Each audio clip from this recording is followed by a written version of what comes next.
It's March Madness, NFL style, here on the LouieTeeNetwork podcast. I actually enjoyed the basketball this weekend thoroughly. We'll talk about that briefly. A lot of things happened since the last time we have spoken, so we're going to go through the list of things that have transpired. Also going to talk about the new 17-game season that is set to be a thing. We'll discuss that in the show. So this show is chock full of stuff. And the beauty of all of this, there are no upsets. Always going to get the higher seeds getting the dub. So without any further ado, you already know what this is. Let's get to the Louie T Network podcast, episode 148.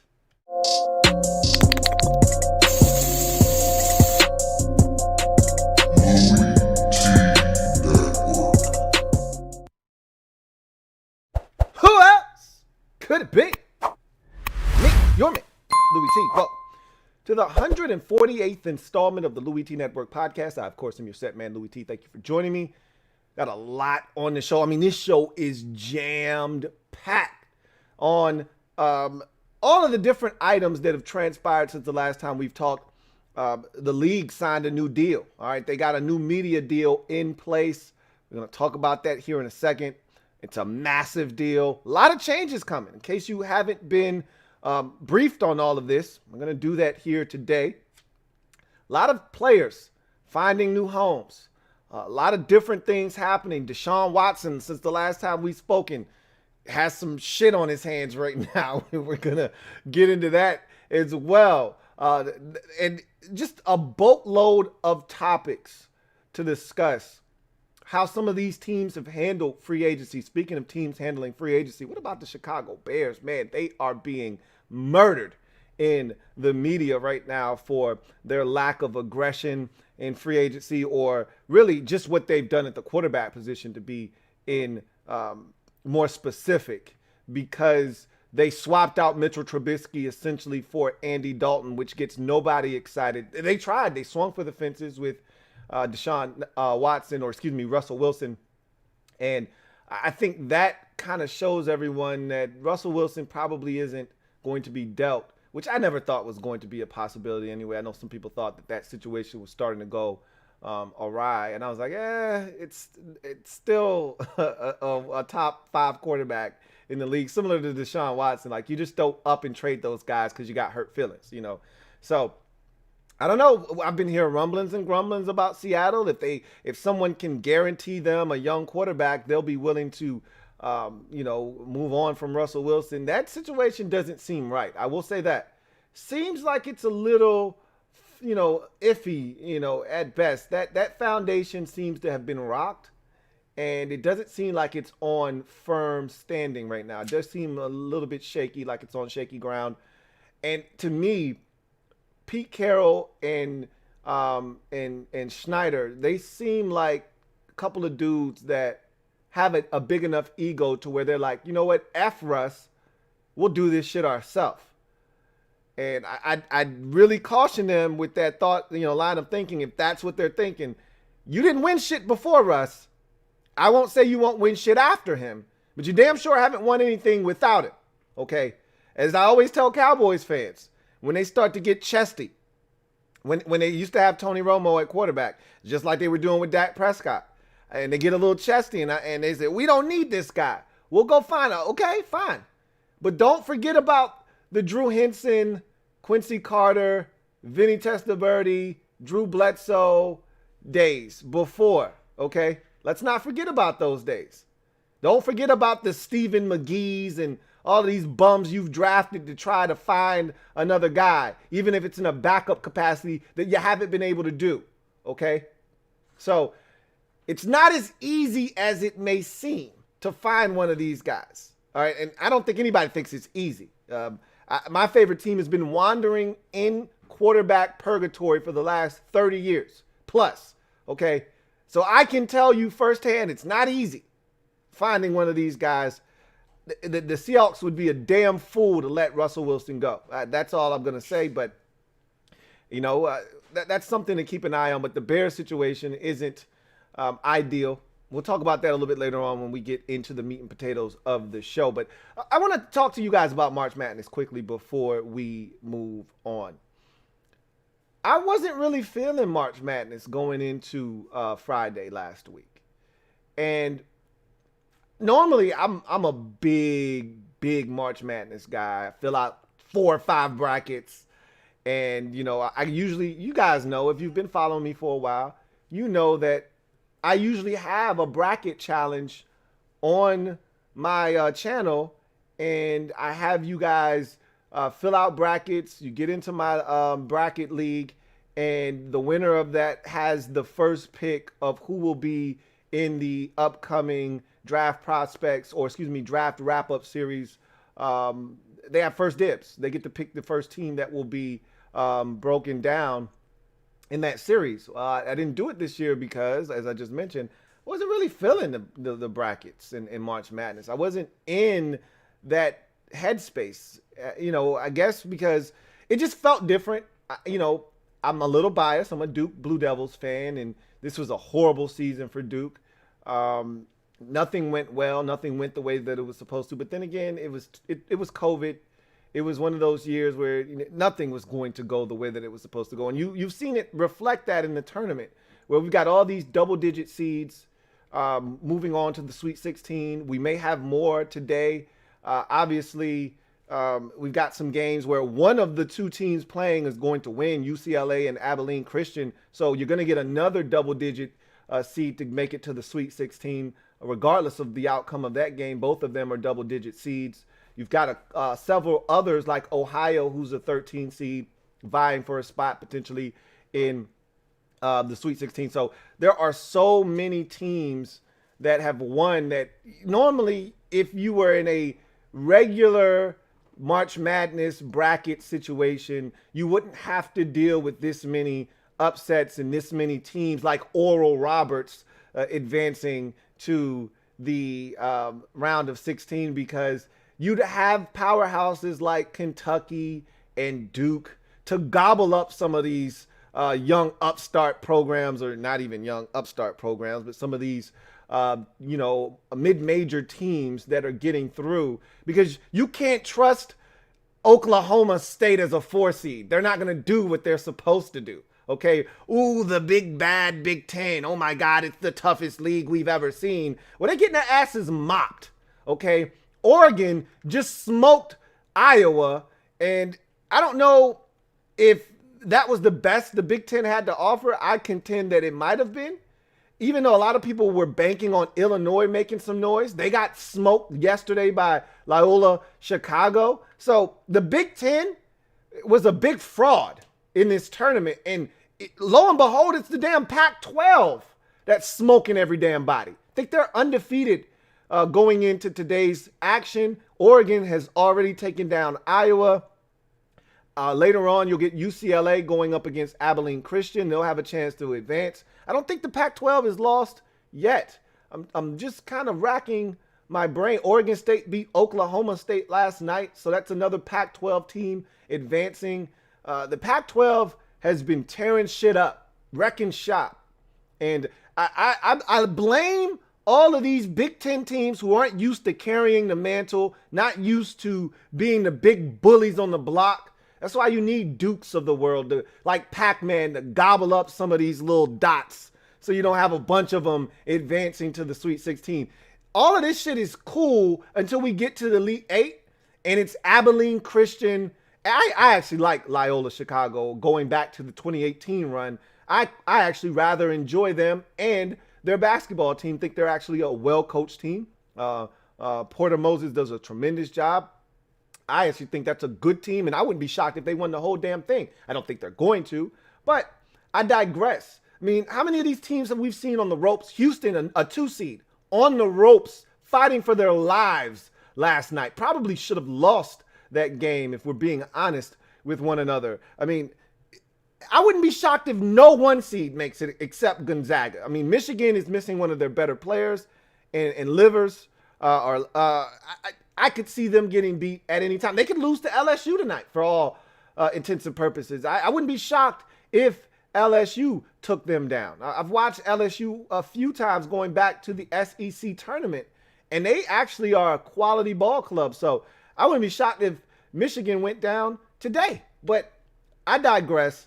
I said all of that to say this. I wasn't in the mood for March Madness, and then it hit, and then I couldn't put it down. And so I filled out a bracket. Only reason I filled out a bracket was because I got my fiance and my kids to fill out brackets with me. I said, if you guys fill it out, I'll fill it out. So I'm going to try to turn this thing into a tradition now. My bracket is busted. It was busted after the second day of the tournament. Really, it was probably busted after day one, but it was definitely busted after day two of the tournament. I still got my national champion left, but I don't know what the hell is going to happen. I think I got 3 out of my final 4 still remaining, but I'm hanging on by a thread here, guys. My fiance is kicking my ass. She's beating all of us in the little challenge that we have amongst us. She's got 26 right. I've got 22 right, and my daughter has 23, and my son has 22, I believe, or it might be the other way around. Either way, she's starting to get away from me. I don't know if I can reel her back in or not. I'm not excited about my bracket. I wasn't when I picked the teams, and I didn't know shit about any of these teams. Normally, I know a little something about something. I knew nothing about nothing. I was just picking teams on a whim, and it's not going well for the kid, but it's all good. It's all fun, and so I'll continue to watch these games. I figured I'd sneak on because I said Gonzaga's probably going to destroy the team that they're playing. I think they're playing Oklahoma. I said they're probably going to beat them up pretty good, so nobody will be really fixated to the television. And then this UCLA Abilene Christian around 5:15. I'm like, we should be fine. No one's going to be clamoring to watch that game. So I'll be off before the end of it in case it's close. You can turn it on and check it out. So I thought I'd sneak in and sneak out. So with that said, don't want to talk your head off about March Madness. Let's get to the proceedings this evening, shall we? I think we shall. Let me drop this gem on your melon. Open your mind, let your conscience be free. You're now rolling with your man, Louie T double E. Let me open you up. Get you thinking a little bit. So the NFL has a new media deal in place. Well, media deals with an S, because they spread this thing out all over the place to the highest bidders, and they've really maximized their product. I can say this, nobody has done a better job of monetizing their product than the NFL. They do it in exorbitant ways and extravagant ways, and they did it again. They did it again. $110 billion with a B, $billion deal with Amazon, CBS, ESPN, ABC, and Fox. Fox and NBC, excuse me. Don't want to leave NBC out. They're a major player as well in this deal. And the deal is supposed to go into effect starting in the 2023 season. Now, there is a little catch to this. Fox is maybe thinking about getting out of their Thursday night package deal a year early in 2022. That would allow Amazon to jump in a year earlier than it expected. And so there could be a bit of a difference there. But here's pretty much how this thing goes. New deal with Amazon, CBS, ESPN, and / ABC. You know, ABC is the parent company of ESPN. Bought them out a few years ago. Disney, all of that good jazz. Fox and NBC, again, going to effect 2023 season. $10 billion per year for the next 11 years. So for 11 years, excuse me. So starting with the 2023 season and going all the way until 2034. So a lot of NFL football covered in this deal. And as I mentioned, $110 billion in aggregate. So that's how you get $10 billion per year for 11 years on this deal. 11 times 10, 110. So the NFL can opt out of this deal after 7 years if they feel like they're booming and thriving and the product is doing better than ever before, and there's more money out there to be had, and they want to run the prices up even more. They're running a hell of a monopoly over here. Nobody's going to stop them. No mom and pop shop, no XFL, no AAF. None of these upstart leagues are going to stop this machine known as the NFL. So they can run up the prices all they want. Nobody's going to stop them. The only entities that can put a halt to this are the networks themselves. But everybody's so thirsty for NFL action because honestly, it's the biggest ticket on the docket. Like when you talk about live sporting events, it doesn't get any bigger than NFL action. People can say, oh, I don't want to watch, I don't care, but there's still millions upon millions of people that do and will consume it. So at the end of the day, these networks are always going to be, jockeying for position when it comes to the NFL and putting that product on their network because of all the eyeballs it will attract and all the sponsorships that come with it. So we talked about this money. There were people that the NFL, you guys are crazy if you think the NFL is going to have all this money out here that is waiting on them. They had a pandemic, people couldn't go anywhere, and the numbers were down. A lot of factors go into that, man. A lot of factors. We've seen this movie before. Okay? Seen this movie before plenty of times. You can never actually go to town on numbers when there's a presidential election year, because there are times when those things are going to clash with one another, go head to head, and that's going to take away some of the viewership as well. At the end of the day, the NFL is fine. I tried to, convince everyone out there that they're just fine. Trust me. They're not going to be hurting for money, and they're going to have suitors for their product when they start looking for this new media money. Well, they got it. So here is how it's going to work. Amazon is going to have exclusive rights to the Thursday Night Football package. So remember, it used to be Fox and NFL Network would split it up. Initially, NFL Network would have like the first 8 games or 7 games or so, and then Fox would have the back half. Then Fox pretty much took over, and they had the entire Thursday night docket.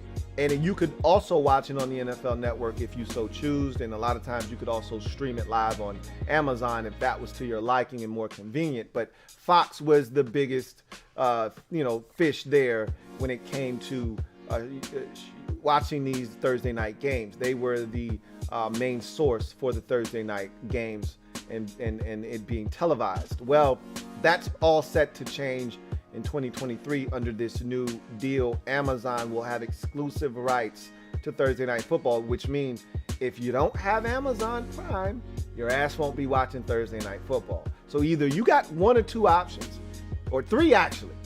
One, you can get you some Amazon Prime, okay? I don't know how much it costs these days.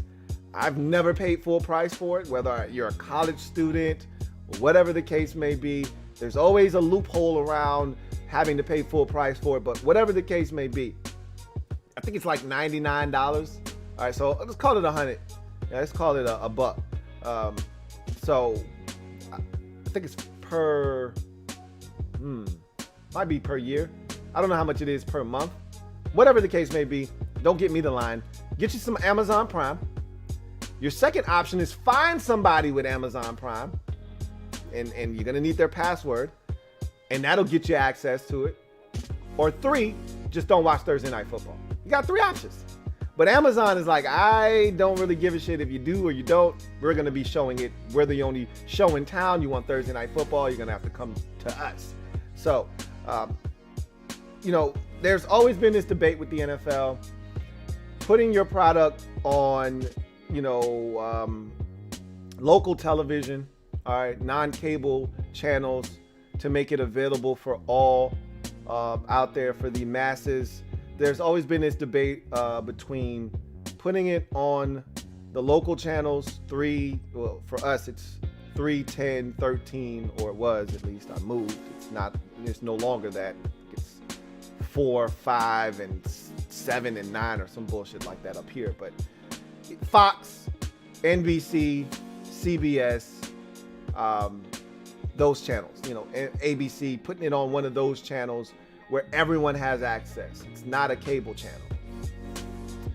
But the NFL doesn't really give a shit about any of that. They're selling to the highest bidder. It's the same thing that happened with Monday Night Football. Remember, Monday Night Football, once upon a time, used to come on ABC. For some of you out there, that's like far-fetched. Like, what? It wasn't on ESPN? Yeah, I know you're a lot, younger. Some of you are, so you didn't realize that this used to be on ABC. And to me, it was much better, a much better product on ABC, to be honest with you. And it used to come on at 9 o'clock at night. All right, so these games used to finish well after midnight. But ESPN swooped in. ABC actually bought them. They switched it over to ESPN and got the deal. And so that was kind of the experiment. How is this going to go? Are the ratings going to plummet now that it's on cable television and you actually have to have a cable subscription to watch Monday Night Football? And the change was negligible. So they said, okay, we're fine here. We can outsource this to Amazon or whomever else wants to get a piece. It was the NFL Network on Thursday nights.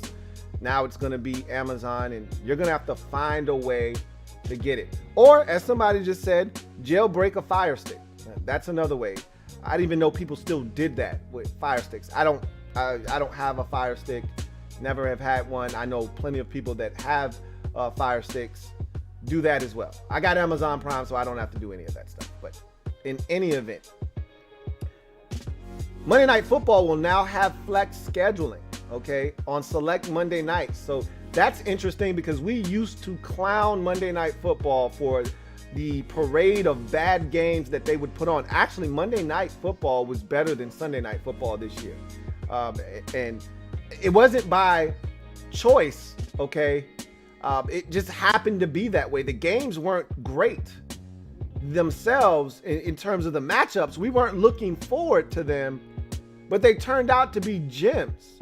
That Ravens and Browns game was the best game of the NFL season, and to me, it wasn't even close. That was a Monday night game. It was a thriller. Lamar Jackson coming back from the locker room. People said he had to use the bathroom, whatever the case may be. He was getting an IV, had the little thing around his forearm that signifies, yeah, I just got an IV. Whatever the case may be, there was a lot of speculation as to why he went to the locker room, but he shows up, couldn't have come back at a better time. He shows up for a fourth down play and completes a pass to Hollywood Brown for a touchdown. And then Baker Mayfield takes them down the field. They score, and Lamar takes them back down the field, and they win the football game. It was the most dramatic game and the most exhilarating game of the season. And that was a Monday night game. The Jets-Patriots game had a great finish. It wasn't a great game. It was the Jets and the Patriots. Nobody gave a shit. The Jets hadn't won a game. The Patriots stunk. But Cam Newton led one of the longest, slowest 2-minute drives you've ever seen in your life.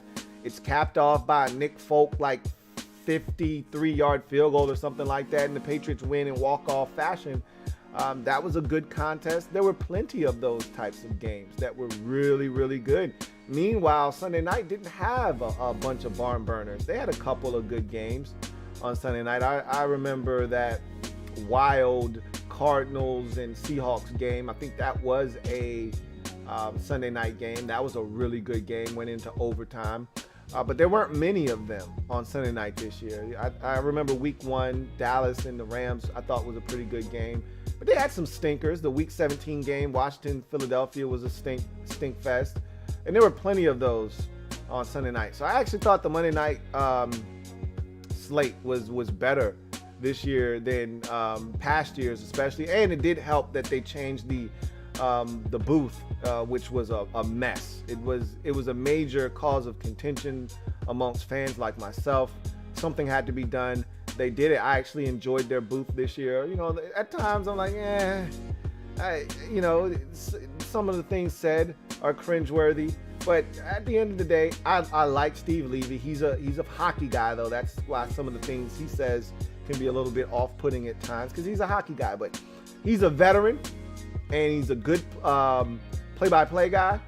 And I thought that they did a really good job with Greasy and Louis Riddick. I thought it was a good booth all around.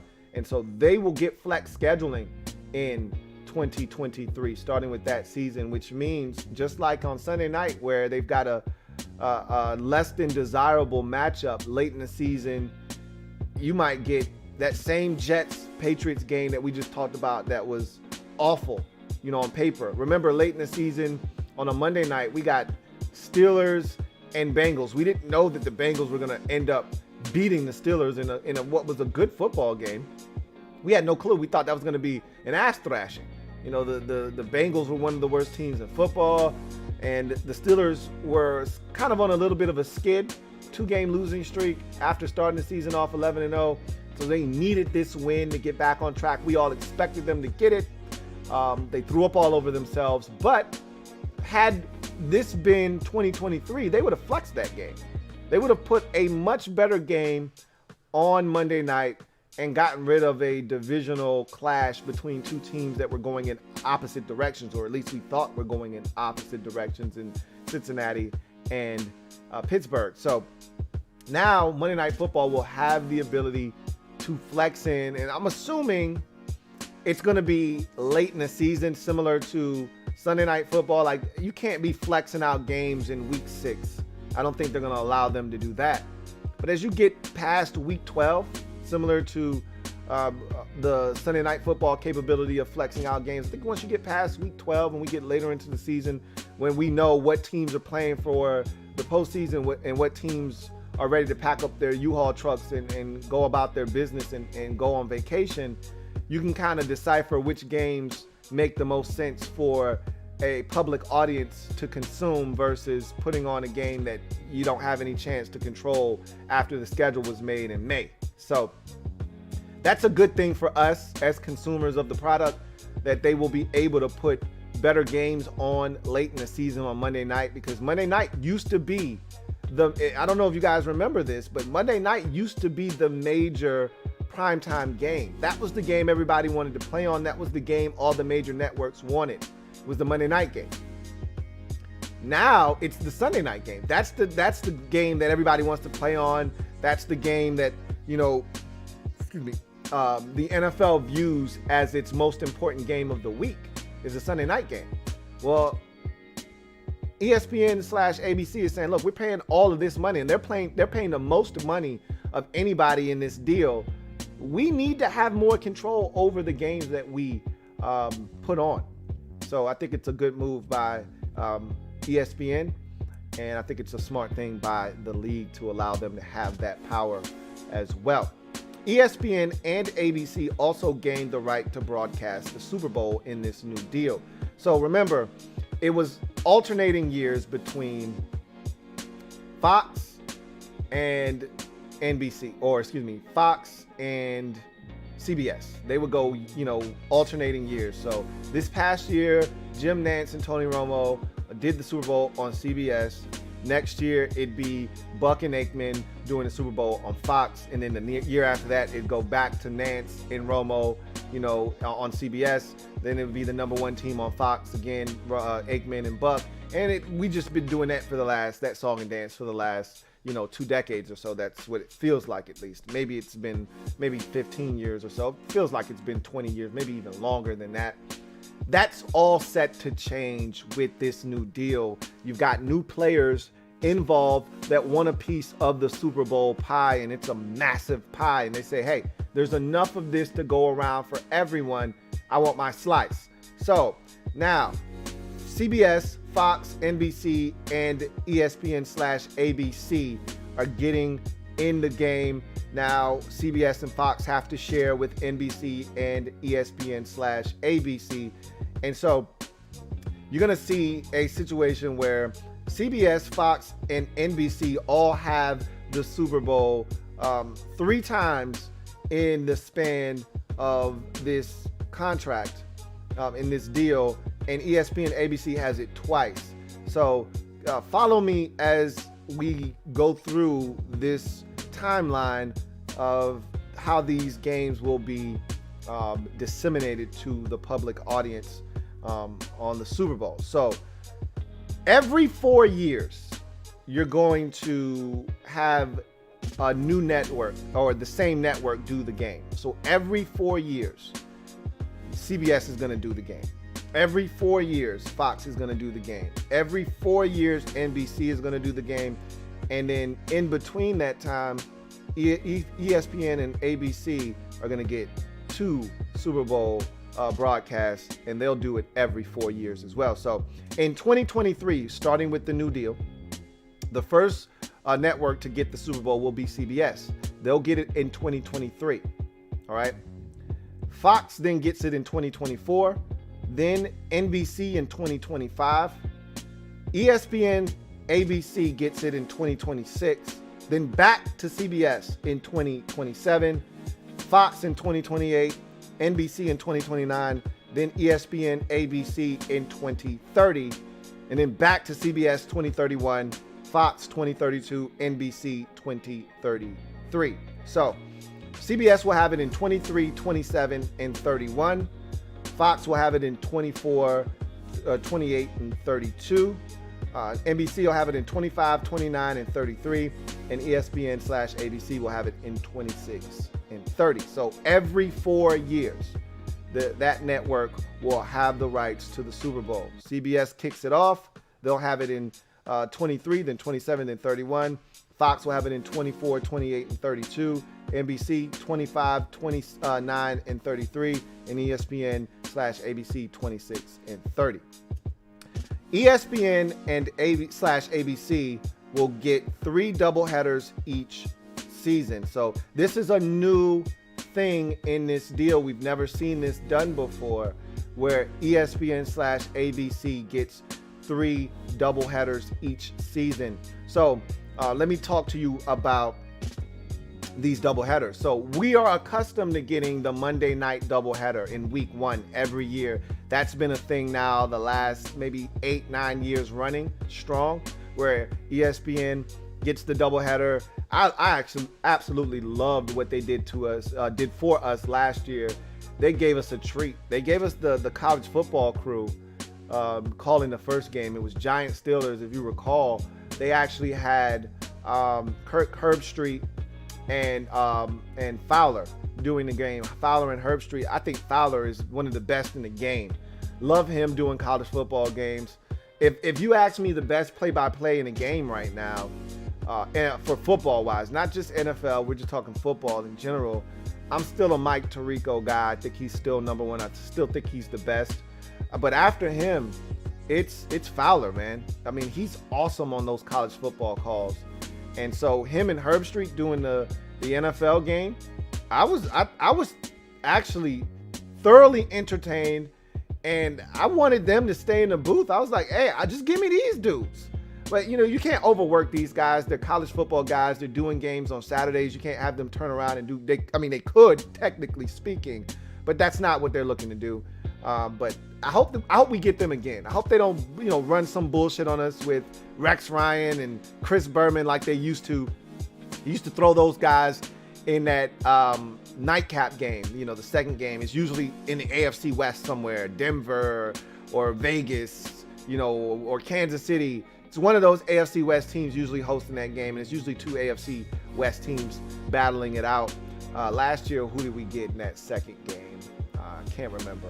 I think it's usually one of those AFC West teams. I know the year before that, we got Broncos and Raiders in that game. But in any event, we're going to get that doubleheader multiple times, 3 times in a season, 3 times a season throughout the duration of this contract. So you're going to get a week 1. That's going to be definitely a doubleheader week.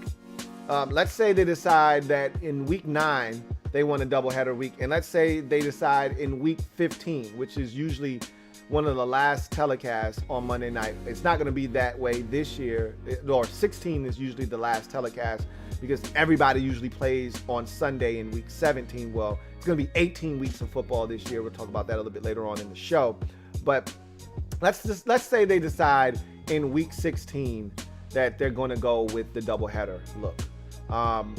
So that will be your third week where you get, 2 games on a Monday night. That's going to be pretty cool. It's going to suck for those of us that are on the East Coast. I don't have anywhere to be in the morning, so it's fine for me. But if you work a 9 to 5 and you got to get up early the next morning, it's going to suck because that doubleheader game is probably going to be going off around 1 p.m. in the morning, which who's looking to stay up that late? But I'm going to be there. I'm going to consume it. I'm going to love it. I don't have anywhere else to be. So that'll be pretty cool. We'll see how that goes. ABC will get doubleheader Saturday in week 18. Games will be flexed. So this is also a new added piece to this deal where ABC will have 2 Saturday games in week 18 on Saturday, the final Saturday of the season, final week of the season. But as we get into the latter weeks of the season, 16 and 17, it used to be you'd get Saturday football, we'd get a triple header, it'd start on NFL Network and then it'd work its way over to, one of the major networks, what may have you. Well, ABC is now getting in the fray.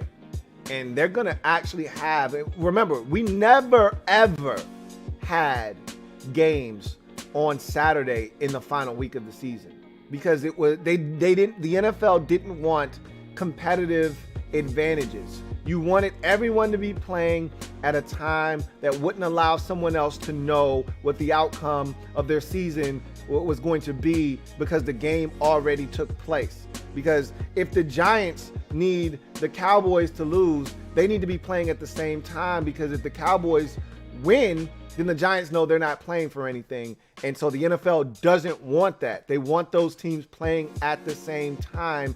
Or if you get a situation like last year where Giants-Cowboys play, the winner of that game needed Washington to lose to get in, well, you can have those two teams play first, because it doesn't really matter what the outcome of that game is. If Washington wins, that game is irrelevant.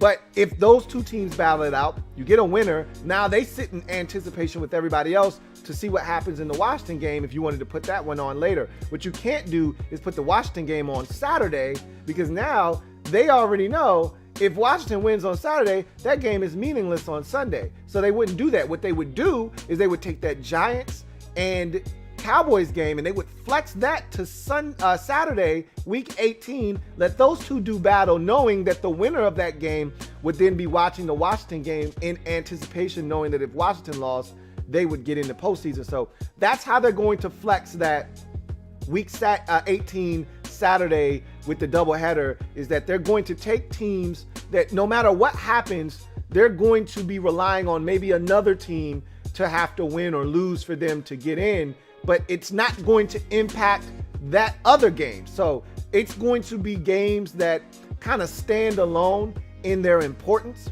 Whatever happens in this game isn't going to impact another game, because there's going to be a winner of this game or a tie. Whatever happens, if that team still has a good enough record to beat out another team, that is an individual, exclusively mutual game that doesn't have any impact on the games on Sunday. So they're going to put that game on Saturday. Let's say New England is playing, or let's say Tampa Bay is playing for the number 1 seed in the NFC to have the playoffs come through them. And remember, only one bye in the postseason now. So let's say Tampa is playing for the number 1 seed. Green Bay's right there breathing on their neck.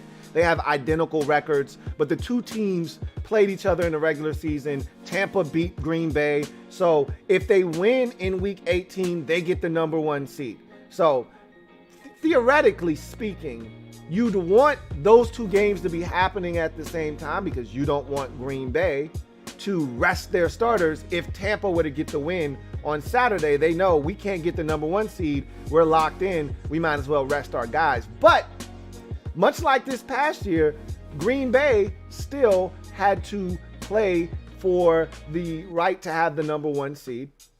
But let's just throw in this caveat. Let's say Minnesota is good in 2021, and Green Bay's got to still win to keep them from winning the division.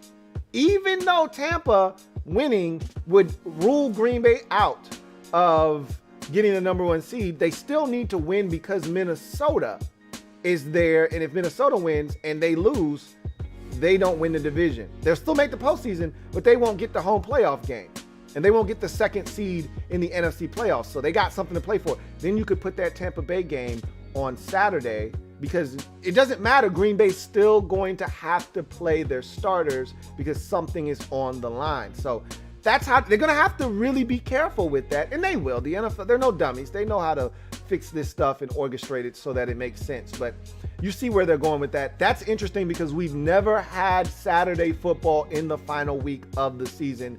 Normally, it's reserved for weeks 15 and 16, and then in week 17, everybody plays on Sunday. You got 8 1 o'clock games, you got 7 4 25 games, and then you got one Sunday night game, and that is it. That's generally how it goes on the final week of the season. That's no longer the case when this new deal kicks in 2023. We will get a double header in week 18, and they will flex those games into that slot. So that's something else to keep in mind. So that's essentially the new deal, the new TV deal in all of its splendor. Amazon gets Thursday Night Football, exclusive rights to Thursday Night Football. So if you don't have Amazon or you don't have access to Amazon, start making preparations. You got a couple of years. But as I mentioned at the top of the show, Fox is contemplating getting out of the Thursday night business a year early. They're thinking, we put a lot of strain on Buck and Aikman having to travel twice in a week. We got to pay for all of this shit. Maybe we get out of this thing a year early and just go back to just Sunday games and not have to worry about Thursday and Sunday games. So keep in mind that this Amazon deal could actually come into play in 2022 versus 2023, depending on how Fox decides to handle that final year of Thursday Night Football. Nonetheless, Amazon, Thursday Night Football, ESPN, ABC getting Monday Night Football, but getting 3 double headers throughout the course of the year and flex capabilities in select weeks on Monday Night Football as well. So not only do you get 3 double headers at some junction of the season, obviously week 1 is going to continue to be the opening week doubleheader on Monday Night Football, but then you'll get an additional 2 doubleheaders. Also, you will get the ability now for Monday Night Football to flex more competitive games later in the season. That's the assumption, is that later in the season, much like Sunday Night Football and NBC, Monday Night Football and ESPN will have the ability to now flex in more competitive games later in the season. CBS, Fox, going to continue to broadcast games as they've always done, but now they have to share the Super Bowl with NBC and ESPN/ABC. So a lot of different nuggets there, a little bit of nuance to this new media deal. NFL broadening their horizons a bit, and I don't blame them. The future is in streaming. The future is with the internet. More and more people are moving away from cable. More and more people are moving towards streaming apps.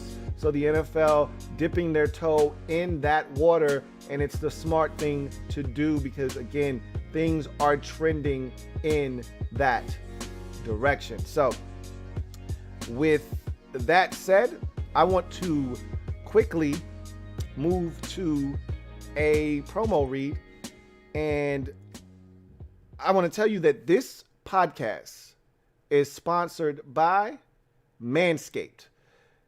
I've talked about the Manscaped products and my favorites. I'm going to talk to you quickly about the Perfect Package. This is an awesome assortment of male grooming products that really help you keep your man section nice, clean, and trimmed. Start out with the Crop Preserver. This is a ball deodorant that you apply after you step out of the shower. You thoroughly towel off your twig and berries, okay, and apply this to your balls. Again, you don't wait until you're musty to apply deodorant, right? You apply beforehand, which is why the Crop Preserver is so important. It's just like putting deodorant on your underarms. You do the same thing down there. You put the deodorant on after you get out the shower. Does wonders for you. All right. But just in case you get a little tart throughout the course of the day, you want to bring it back to life. You don't want to be smelling like a bag of onions. That's where the Crop Reviver comes in. And this is a little spray. It's like a little cologne almost. A couple of squirts under there. Get you right back in the game smelling fresh and gives you that little jolt you need to get you to your shower, okay? You know, sometimes we get off course a bit. You get a nice, healthy workout in, you can get a little tart. For some of y'all, it's not a little tart. You smell pretty damn bad. Well, that Crop Reviver gets you back in the game and gives you a shot to not smell like a bag of damn onions. So love the Crop Preserver, love the Crop Reviver. And then they also throw in the 3.0 lawn mower. This is a tremendous shaver that has no nick technology, so you're not gonna nick yourself down below if you're shaving downstairs. You use that and it does the job, and it does it tremendously. I myself like to shave my chest hairs and things of that nature. I got taco meat, and I'm not ashamed of it. And so this thing does the trick, knocks it out every time. No worries about nicking myself or cutting myself up. So this package is exactly like it's named. It's the perfect package. And not only do they give you you get all those things in the package, you also get a free shirt, a free travel bag to put all of this stuff in, and a free pair of boxers that they throw in as well. So it's a tremendous package. And you can get all of those things and then some if you want to keep shopping. Knock yourself out on the website manscaped.com. Just go to manscaped.com. Use the promo code LouieT for 20% off your purchase and free shipping. That's manscaped.com. Use the promo code LouieT for 20% off of your purchase and free shipping. Look, unlock your full potential and use the right tools to do the job. And as I've always told you, your balls will thank you. So let's get the next segment in case you missed it. I'm going to tell you this. I feel like we missed a lot. And we only had a couple of days where there wasn't a pod. We literally did the first 3 days of the week, and then I was going to do a Friday pod, and then time kind of snuck up on me, and I was burnt out, man. I worked hard last week. I did. So I said, nothing will really happen. Most of the big names are gone already. Nothing will really transpire. And in that window from Thursday all the way until today, a lot has transpired. Okay, so we're gonna get to all of those things today on the show, and this could get pretty damn long because a lot of things, as I mentioned already, have happened. Let me check my phone just to make sure nothing else has happened. Speaking of which, let me check this score. Gonzaga beat up Oklahoma by 16, just to make sure nothing crazy was happening there. And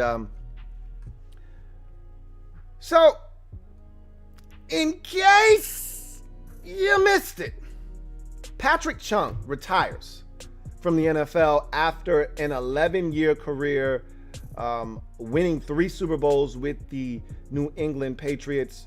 I talked about how Jalen Mills' signing was interesting because I said he is a carbon copy of what Patrick Chung has been for the Patriots over the last decade or so, you know, and he's left New England briefly, went to Philadelphia, if I'm not mistaken. And like all Patriot players that don't have success after they leave New England, he came crawling back just like Kyle Van Noy just did, and Trent Brown did the same thing. And he came back and picked up right where he left off as if he never left New England the first time. And he was like Bill Belichick's Swiss Army knife for years. He'd cover tight ends, he'd drop over the slot, be able to run with receivers, but I mean, his biggest claim to fame is that he could cover tight ends, and that's something that was really valuable to Bill Belichick and his defense. And Patrick Chung retiring makes a lot of sense now, because when they signed Jalen Mills, I was like, that's interesting. You're getting Chung back this year, but you're adding Jalen Mills and you're paying him good money. I said, something's fishy here. Now it all makes sense. I think they already had information and intel from Patrick Chung that he was leaning towards retirement. And I think that's what prompted them to be aggressive and go out and get Jalen Mills early on in the tampering period. So it all makes sense now. Patrick Chung retiring from the NFL, and the Patriots wasted no time in signing Jalen Mills to replace him in that defense. So something that I teased on the last podcast but never actually really talked about, which is shame on me, in case you missed it. Trent Williams, his deal in San Francisco. We talked about it briefly. I teased it, but I never actually dug deep into the specifications of the deal. So it's a 6-year, $138 million deal. I couldn't have imagined him getting this kind of money in my wildest dreams. After the whole cancer scare and him sitting out a year and being 32 years old, I just never saw this kind of deal being presented to Trent Williams in his career, the remainder of his career. I thought at max, we were talking 4 years, $80 million, $20 million per year. That was the number that we kept bounding about, 20 per. And, we thought Trent was crazy as Washington fans when he told us that he wanted $20 million a year and he hadn't played football in over a year. And we were like, man, are you crazy? You're not getting $20 million a year. You're not getting that from anybody. Well, he came back. He played for 1 year in San Francisco. And not only did he get $20 million per year, he's getting north of that. Now, again, I've told you guys this numerous times. With these contracts, don't believe these original numbers that are presented to you. These are only for show for the agent, okay? Those numbers, 6 years, $138 million, that's for the agent to be able to parade around to future clients and say, hey, look, if I can get him this kind of deal, I can get you this kind of deal, okay? Looks good on the surface. $55.1 million guaranteed. That's the number that really matters. If you're Trent Williams, that $55.1 million guaranteed, that's almost as much as his whole last contract in aggregate, okay? So that just goes to tell you how big of a deal this is for Trent Williams to wrap up his career, essentially, is that this deal in guarantees is almost as much as the deal he signed at one point in Washington to make him the highest paid tackle in the league at the time of him signing that deal. I think that deal was something like 5 years, $67 million or something like that at that time. This is $55.1 million guaranteed. Astronomical numbers here for Trent Williams. But when you actually break this deal down, it's two separate 3-year deals.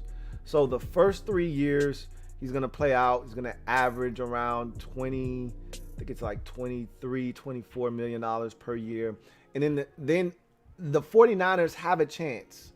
Let's say that in that final year of that first 3 years of his deal, that first 3-year block, that third year, he starts to decline a bit, and they see the writing on the wall, and he's not playing the way that he was the prior 2 years, or maybe he dealt with some injuries and he's starting to slow down and they don't really like the direction he's heading in. They could at that point get out of the deal. But if they opt into that second portion of the deal, then they're on the hook for it. I don't know if there's another exit ramp there after, but if Trent Williams is still playing at a very high level after those first 3 years, they can just opt into the last 3 years of that deal and just continue moving forward with that deal. Obviously, as you get to the back end of the deal, that's when they probably have exit ramps in years 5 and 6. Generally, you never get to the end of a 6-year contract. It's rare that a player gets to those, because the money at the end of that deal is usually astronomical.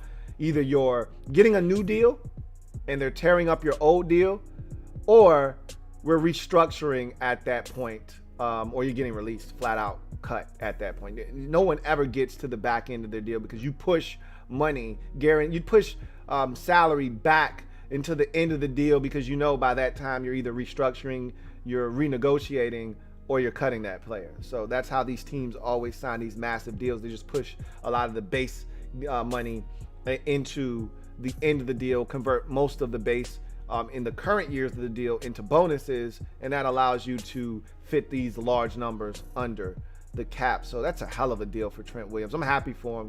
Silverback deserves it. He's still the best tackle to me in football. I thought he was the best tackle in football when he was in Washington.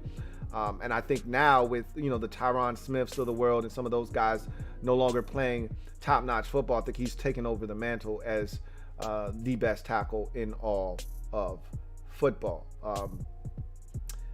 Philip Lindsay, in case you missed it, Broncos and running back Philip Lindsay mutually agreed to rescind the restricted free agent tender that was placed on him. It's crazy because I talked about the Broncos more likely than not slapping the tender on several players. Lindsay was one of them. Tim Patrick, their wide receiver, was another. And I thought they were going to have like 1 or 2 more players that they wanted to take another look at that had their rookie deals expire. But apparently, Philip Lindsay and the Broncos kind of sat down at the table. Lindsay wasn't happy with the tender, and the Broncos decided that they wanted to bring on another running back in Mike Boone for 2 years, $2.6 million. He's from the Minnesota Vikings. And at that point, I think Philip Lindsay said, look, it's just this backfield is too crowded, man. Like, what are we doing right now? Let me out of here. And it's crazy because he goes from one crowded backfield to another in Houston.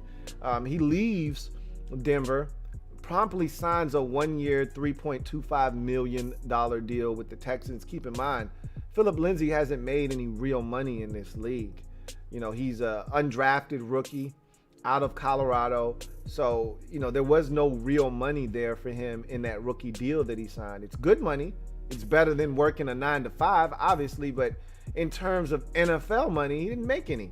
So, that tender wasn't going to do him any good, because what's going to happen is the Broncos have the right of first refusal. But who's going to sign him to an offer sheet knowing that it's going to cost them a draft pick? Nobody. And Denver knew that. And so Philip Lindsay's like, you guys are trying to essentially pay me peanuts again. This is bullshit. Let me out of here.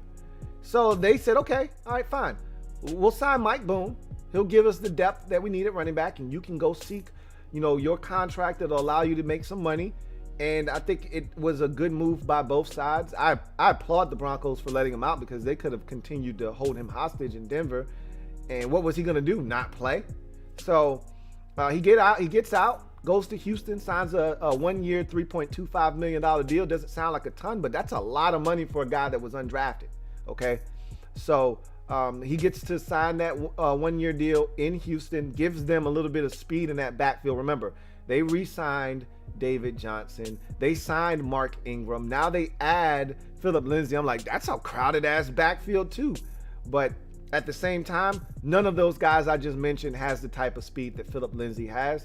And, as much as I like Philip Lindsay and David Johnson had a bounce back year last season to an extent, and Mark Ingram, pretty much was told by the Ravens, hey, you're done. Don't worry about it. You don't even have to show up for work anymore. You're done. None of those guys stay healthy for 16 games. None of them. Mark Ingram hasn't been able to do it the last couple of years. David Johnson is always dealing with something. And Philip Lindsay is always dealing with something. So it makes sense. It's crowded, but then you're like, these guys are going to be tagging each other in and out of the lineup. So good for him. Good for Mike Boone, who was stuck behind 2 really talented running backs in Minnesota, behind Dalvin Cook and the kid from Boise, Alexander Madison. So Mike Boone's going to get an opportunity. I actually like Mike Boone and the limited opportunities he's gotten in Minnesota when those guys have been injured. I remember a game against the Chargers. I want to say it was 2 years ago, not last season, but the year prior. He got an opportunity to start that game because both of those backs were down. And I said, man, Mike Boone's not half bad, man. So it will be interesting to see what he does. And Melvin Gordon, the third, is another guy that generally is going to miss 2 or 3 games in a season. Mike Boone's going to get some opportunities in Denver.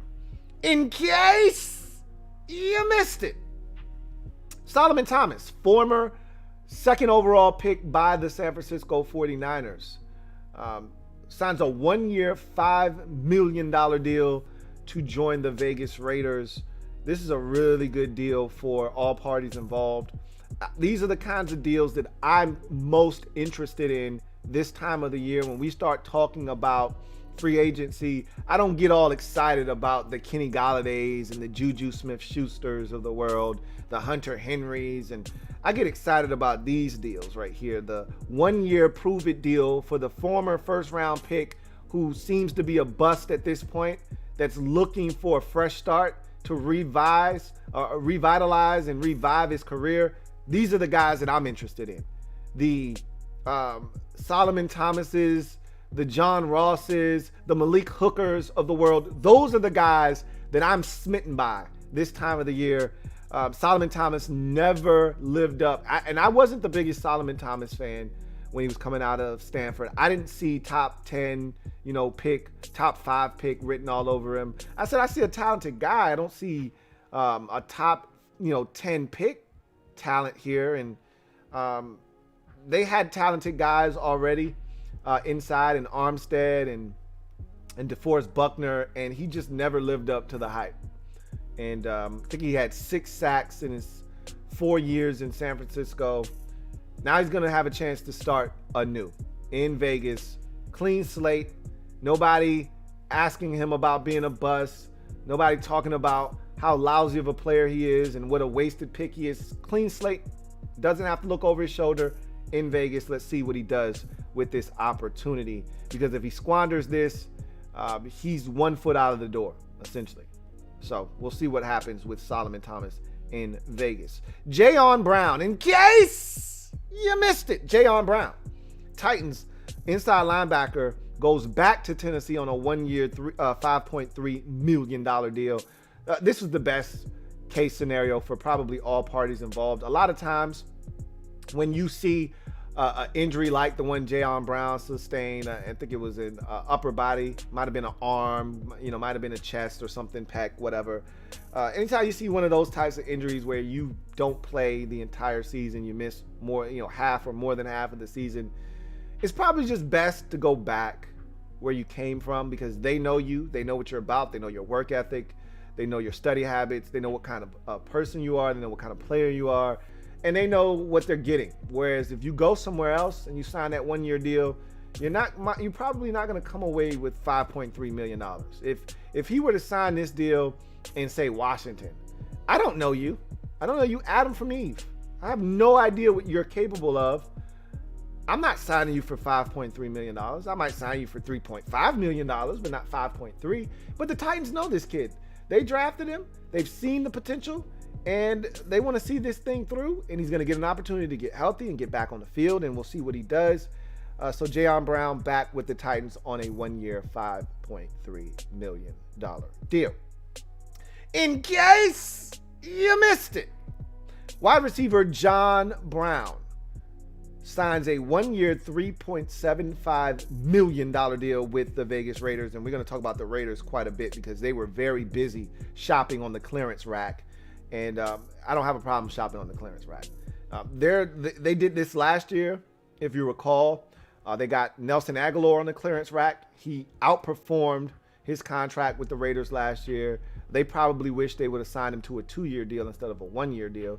But he outperformed his contract and got a 2-year, $32 million deal from the Patriots, which is asinine. Who would have thought, up until Kenny Galladay's deal, that the player with the highest amount of money per year on a contract, multi-year contract at the receiver position this offseason would have been Nelson Aguilar at $16 million.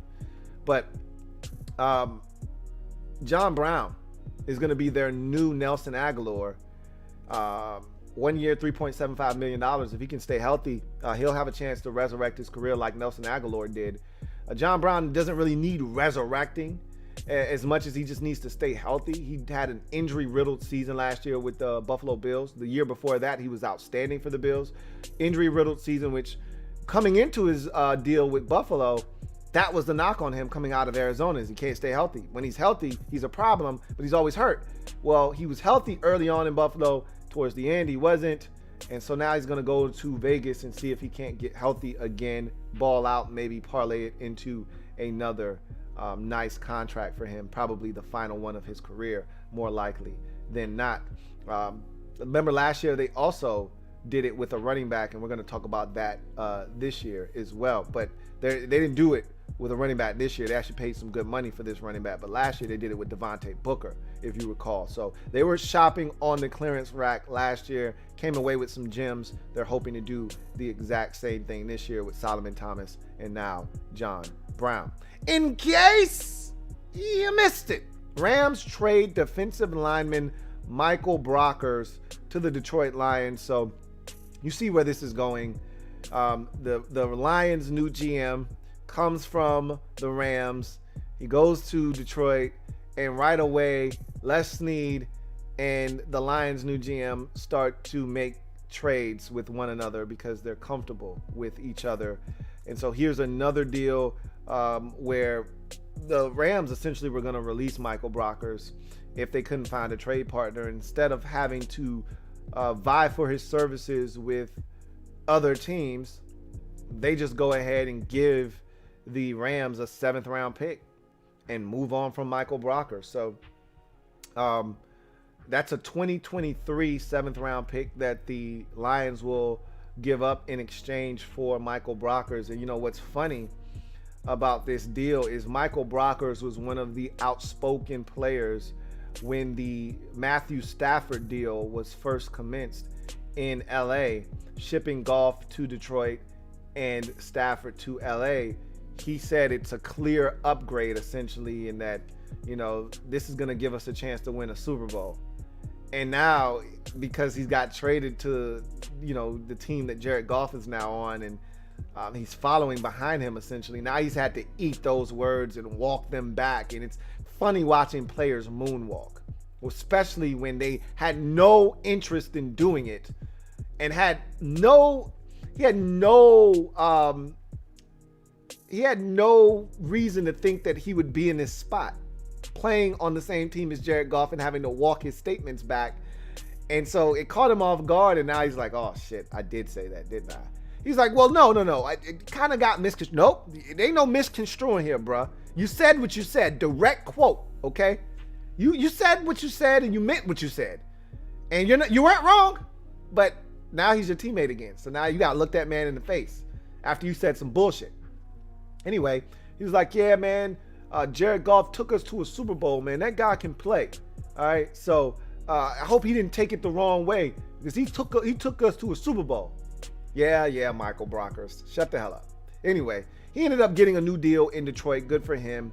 And I guess for the Rams, better than nothing, right? You're going to release the guy. I probably would have cut him and seen if I could have got the compensatory pick instead. But they wanted the instant gratification of a 7th rounder.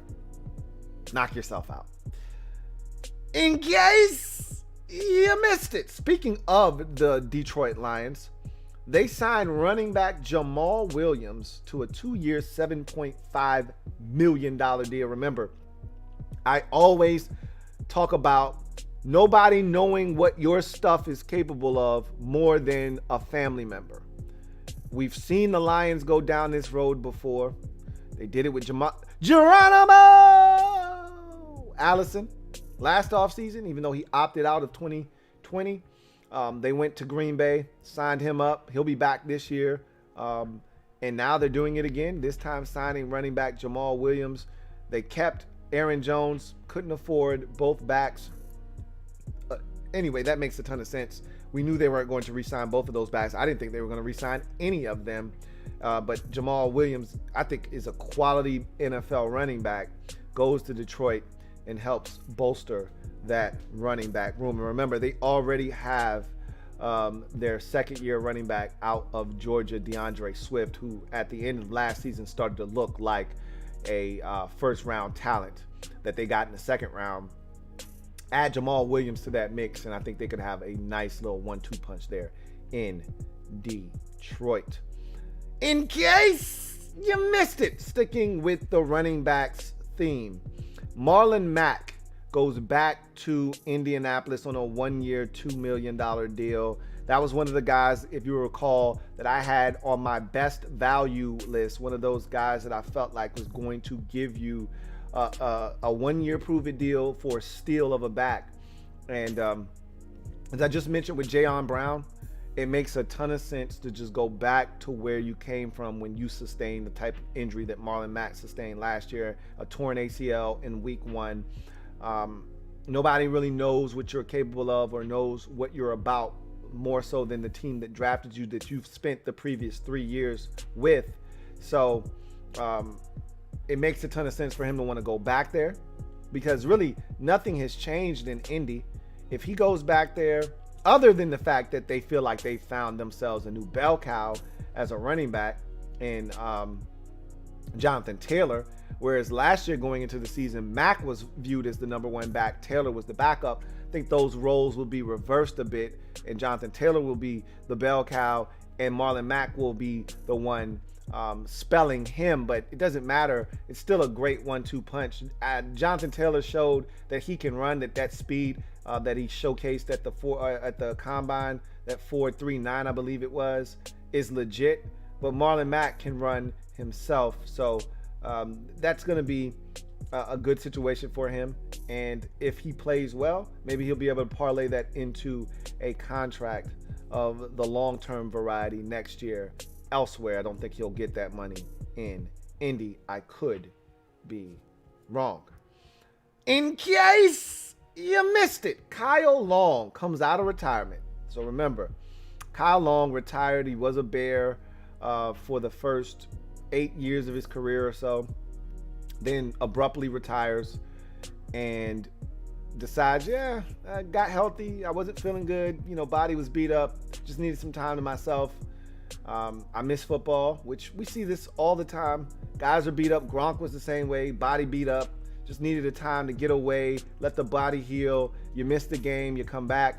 Same thing here with Kyle Long. Missed the game, body heals up. I thought we were going to see the same thing from Andrew Luck. We haven't heard from Andrew Luck, which is a shock to me, but nonetheless, Kyle Long comes out of retirement. Thought he was going to sign with the Raiders. They pretty much shipped away their entire offensive line. So I said, they brought back Richie Incognito, and they just signed somebody to be their long-term center of the future. They brought back Denzel Good, but I'm like, you didn't bring back all of the nucleus. So I figured a guy like Kyle Long would make a ton of sense. But they decided not going to offer him a contract. So he goes right to their most hated divisional rival in the Kansas City Chiefs, and he decides to sign there. Remember, they already signed Joe Thuney this offseason, and now they signed Kyle Long, and all of a sudden, the interior of that offensive line is magnificent. Now, they still got questions at tackle, being that they released both of their starting tackles, but I assume they'll figure that out. With all the depth in the draft, I think they'll make that their priority 1 and 2. It wouldn't be shocked if they doubled up at the tackle position. And not to mention that Laurent Duvernay-Tardif has the option of coming back. He opted out for COVID reasons last year. They could have one hell of an interior of their offensive line if he comes back as well. In case you missed it, Chargers and tight end Jared Cook agree on a 1-year, $6 million deal. Jared Cook has bounced around quite a bit in his career. He was drafted by the Rams. He's played in New Orleans. He's played in Green Bay. He's played in now Los Angeles with the Chargers. I feel like I'm missing a stop. Tennessee, that's where I'm missing. So he's been all over the place, man. And I tell you, he's gotten better as time has progressed. I thought he took a little bit of a step back last season, though. And we'll see if he can get back to what he was 2 years ago for the Raiders before he went to New Orleans. He was balling out of control with the Raiders. And he's getting a quarterback that's young, up and coming, and going to be looking for the tight end. So this could be a good spot for him. See what he does. 1 year, $6 million. Remember, the Chargers lost tight end Hunter Henry in free agency. So something had to be done.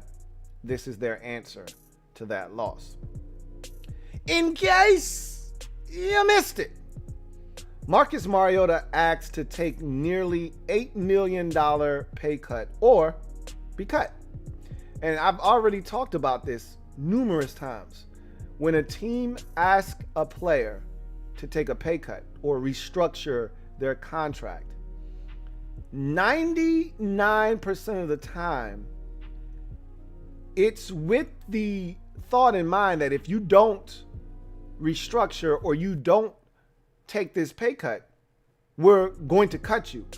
If you're going to ask a player to restructure or take a pay cut, whether it's move money around, convert their base into bonus money and give it to them up front and backload some more of their money, whatever the case may be, you've got to be prepared for that player to look you in your eyes and say, no, not doing it. And if there's no repercussion for that, then what's stopping the player from saying, nope, you just go ahead and pay me my money the way you were going to pay it to me before you came and asked me. I signed a contract, honor the contract. Just like these teams tell players all the time, you signed the contract, honor the contract. You signed me to this deal, honor it. Which is what Tyreek Hill just did to the Chiefs. Chiefs thought they were going to come to Hill just like they went to Patrick Mahomes and have him restructure. And Tyreek Hill said, no, I'm good. Thanks, but no thanks. And what are the Chiefs going to do? Cut him? No, they're not. He knows that. Cut me if you want. I'll go out here and I'll get a massive deal from somebody and you'll still be paying me some guaranteed money. I don't mind. Knock yourself out.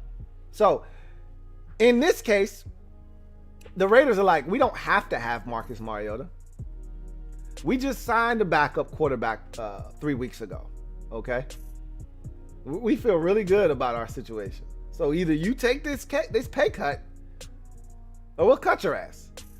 Haven't heard anything from Marcus Mariota as far as what he wants to do. But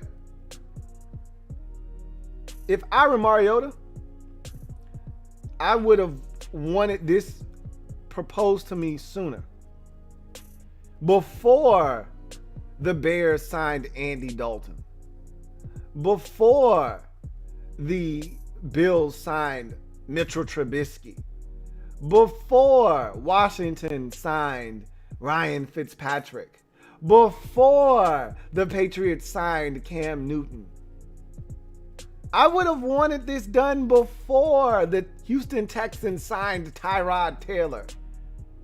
I would have wanted you to propose this option to me so that if you were going to cut me, you could have done this so I would have had a chance to latch on somewhere else and get paid to have a chance to potentially start.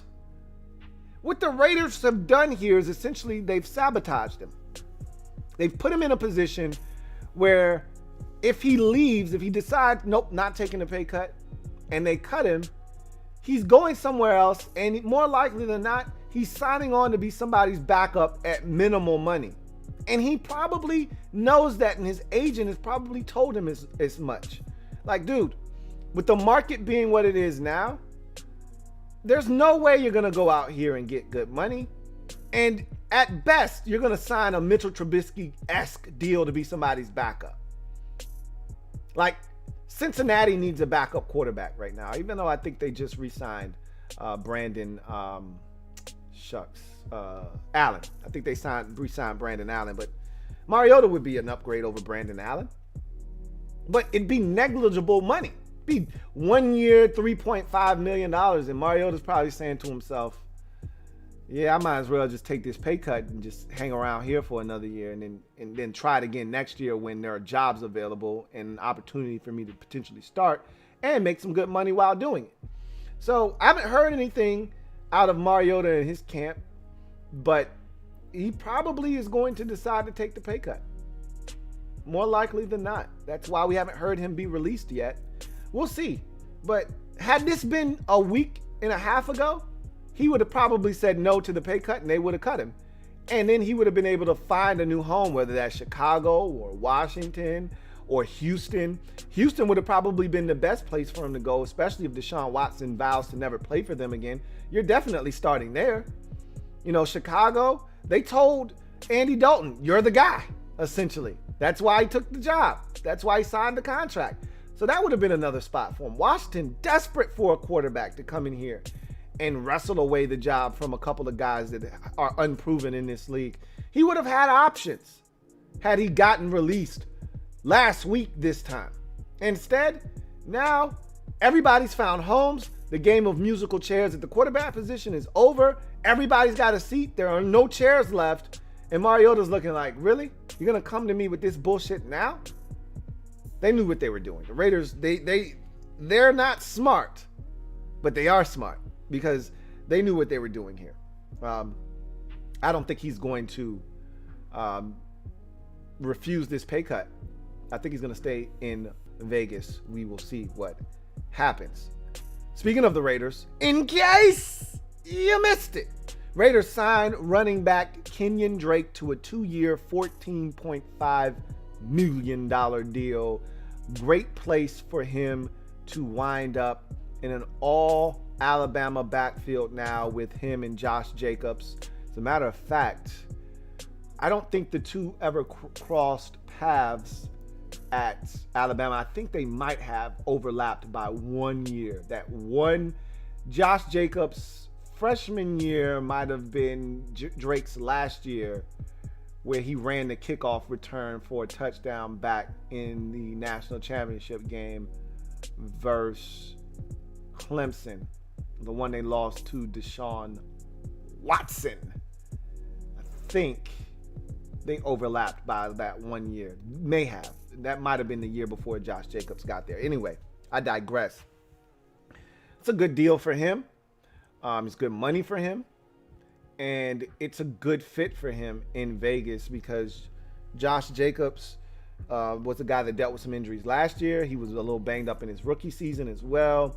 And Kenyon Drake is the perfect complementary back. I don't think he's anybody's bell cow in this league, but I think he's the perfect number 2 back in this league. And I think he'll make a perfect complement to Josh Jacobs in Vegas. A really good receiver out of the backfield. He's multifaceted. Really like this signing for the Raiders. In case you missed it. And, oh, by the way, they had to replace running back Devontae Booker, who left for free agency and signed with the New York Giants. Deshaun Watson's civil suit is up to 11 women now, with 4 more complainants added to the suit. Look, this thing is so multifaceted and so layered. So we haven't talked about this on the podcast. So let's dive into this thing. So reportedly, Deshaun Watson has been alleged by upwards of 22 women, okay, that he acted in a way that was believed to be aggressive towards women in a sexual nature that was unsolicited. Okay, I'm trying to word this as best as possible. So essentially, sexual misconduct is what's being levied here, or the charges essentially.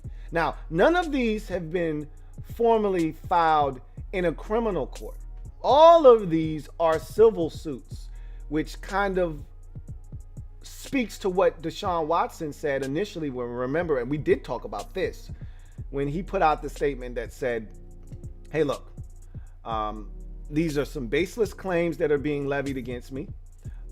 Their lawyer hit me up and tried to essentially blackmail me for a six-figure amount for these women. And I told him no, because this is not about money for me. This is about clearing my name.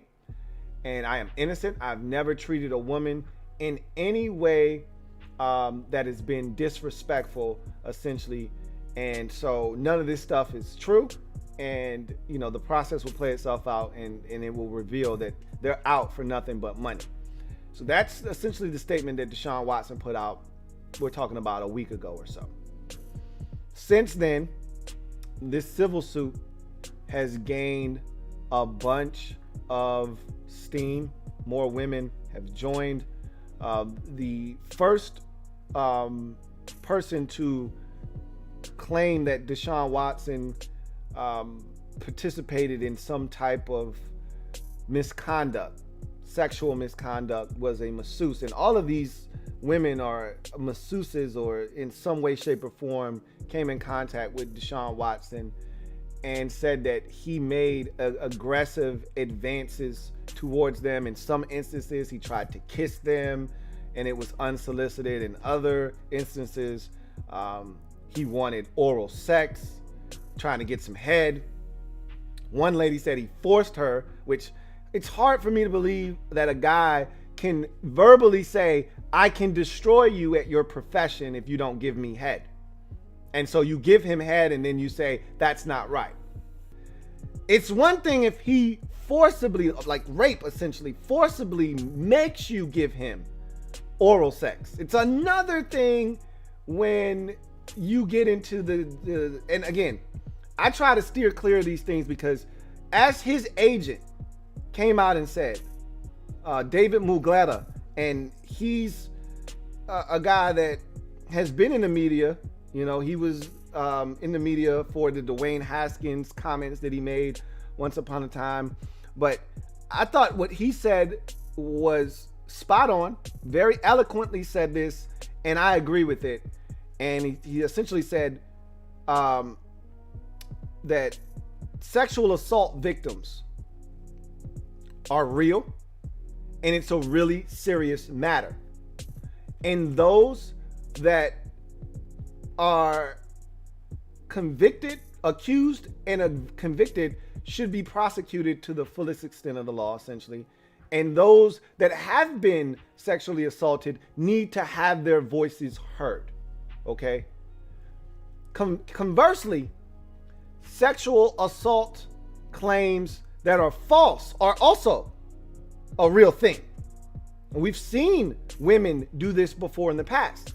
And he said, when that happens, those victims, because the person that they're accusing, people never really look at that person the same, even though their image has been upheld by that person being essentially viewed as a fabricator.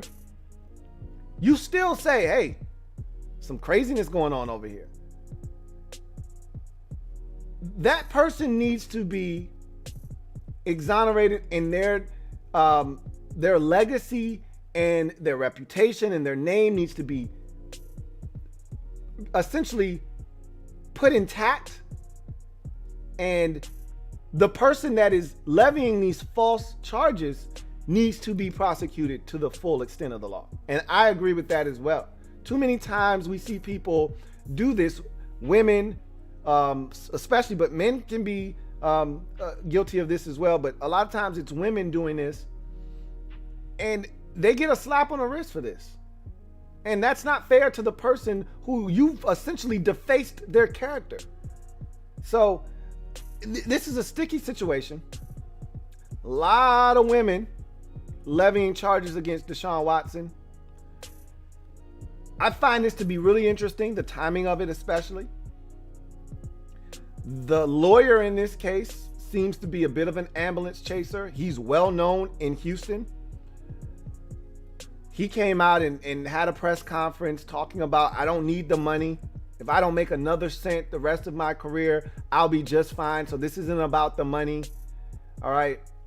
While that sounds great, cool, whatever, it is about the money.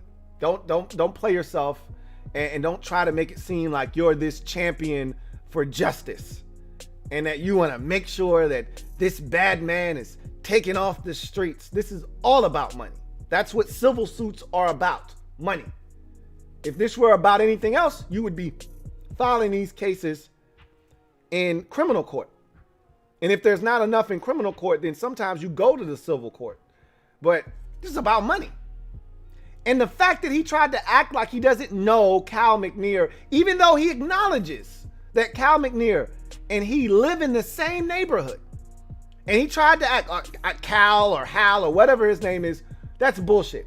Just like everybody in Houston knows this lawyer's name, everybody in Houston knows the owner of the Houston Texans. So stop your bullshit. I just find this all to be odd. The timing of it. I don't know if the Texans are involved, and the first thing that came to my mind, I'm not gonna lie to you, I'm human, is that there's some collusion here between the Texans and this lawyer.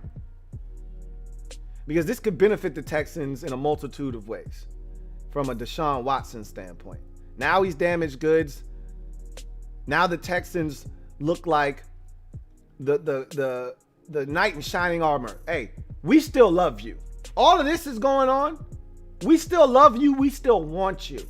Nobody's going to love you like the city of Houston. Nobody's going to love you like us. Everybody else is turning their back on you. We want you here, Deshaun. So they could play that angle, but they could also say, you know what?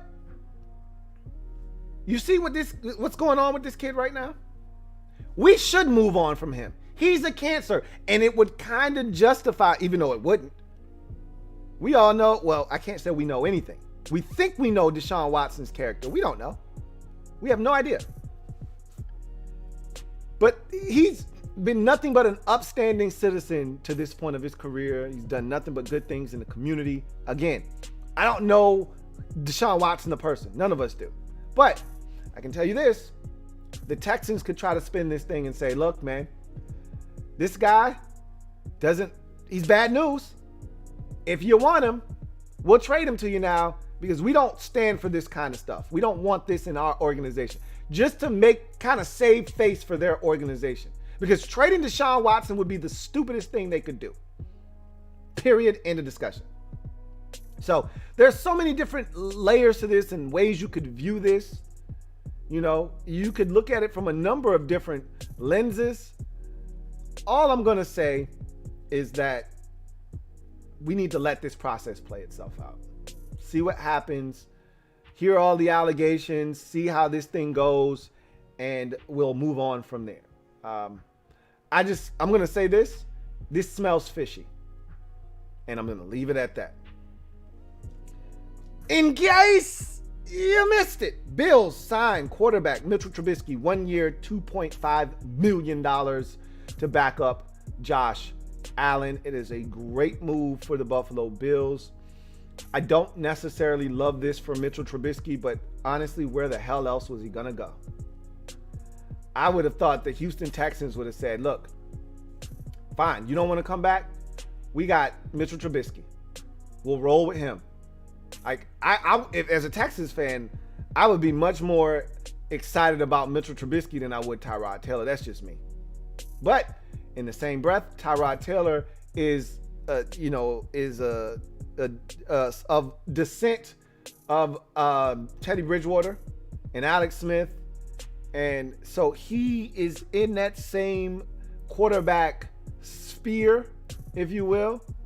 And he's a guy that you can win with in this league if you play exceptional defense and you don't turn it over, which he doesn't turn it over. You play exceptional defense, you got a chance. I don't think the Texans are going to play exceptional defense. I don't think scoring 16 points is going to be enough to win on most weeks with the way that they're constructed. They're a brand new team, though. You look at what Nick Caserio has done. He is the true definition. He, along with what they've done in Jacksonville with Trent Baalke and Urban Meyer, true definitions of turning over a roster. Like I haven't seen anything quite like what they've done in Jacksonville and what they're currently doing in Houston. I've never seen anything like what they're doing in Houston right now. I mean, literally every day they're signing 2-3 more guys. And you're like, first of all, you were supposed to be in salary cap hell. What happened to that? Like, and again, everybody's playing with the cap, with the way that they're, moving money around and things of that nature and getting creative. But, and everything that they're signing, all these deals are 1 or 2 year deals. I get it. But still, like, I didn't think they would be in a position to sign all of these deals. That said, for him to go to Buffalo, him being Mitchell Trubisky, I think it's a great move for Buffalo. Gives them a true backup quarterback. They really haven't had one in Buffalo. So if anything were to happen to Josh Allen, they're screwed. And that still may be the case with Mitchell Trubisky backing them up. But you feel a lot better about your backup situation with Mitchell Trubisky than you do, say, Matt Barkley. So I love this deal for Buffalo. I don't necessarily love it for Mitchell, because if you want another chance, you got to go somewhere where you could have an actual chance to play. And barring injury with Josh Allen, that's not happening in Buffalo. Now, if something does happen, and we're going to knock on a little bit of wood, Josh Allen, that's my guy.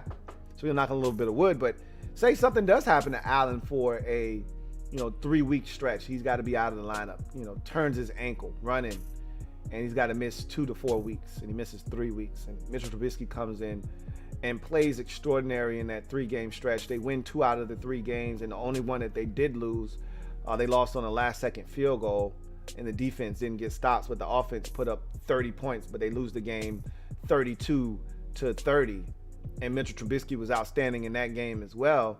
That's how you parlay this into a contract next offseason, with an opportunity. So we'll see.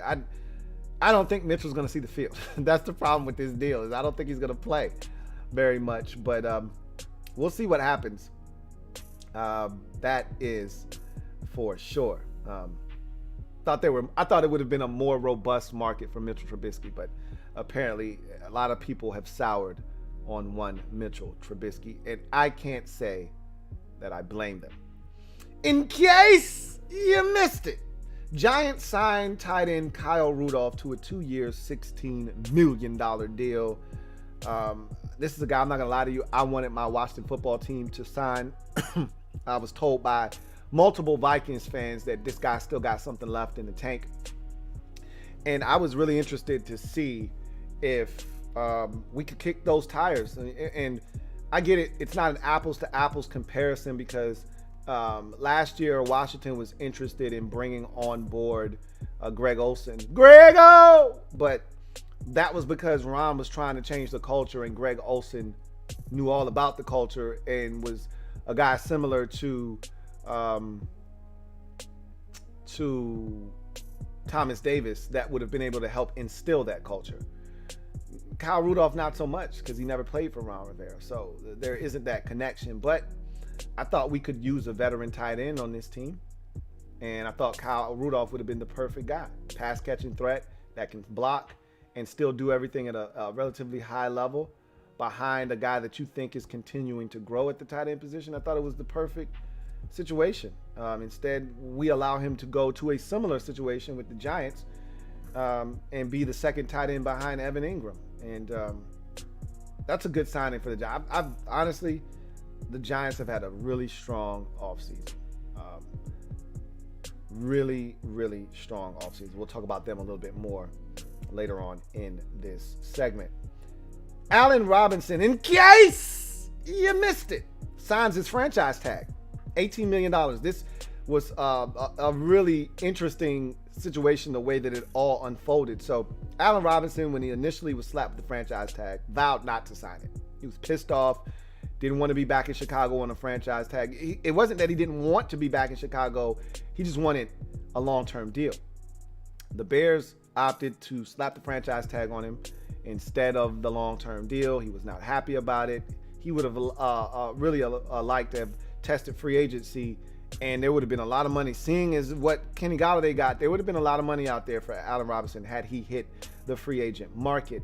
That said, the franchise tag was slapped on him. He said he wasn't going to sign it, and he hadn't signed it up until the Bears were rumored to be wooing one wide receiver, Kenny Golladay. That's when Allen Robinson all of a sudden had a change of heart. And he said, you know what? That franchise tag doesn't sound too damn bad after all. Now, there are several reasons as to why it was a good idea for him to sign it. One, there's not a lot of money left on the market now. Like, it's one thing if they were to rescind the tag right as free agency got underway. Plenty of money still out there, and he would have gotten his, 4-year, $80 million deal from somebody. But at this point of free agency, there's not a ton of free agent dollars out there. And there aren't many teams with the amount of money out there to sign him to the type of deal. Now, somebody would have stepped up to the plate, trust me, had they decided to pull a Josh Norman in Carolina and rescind the franchise tag. But he wanted to ensure that I lock in my 18 mil just in case this wide receiver market that we thought might have been a little robust, that came up a little skimp, just in case that money isn't what we thought it was going to be, I'm going to get my 18. Secondly, he's like, hey, what y'all doing out here, man?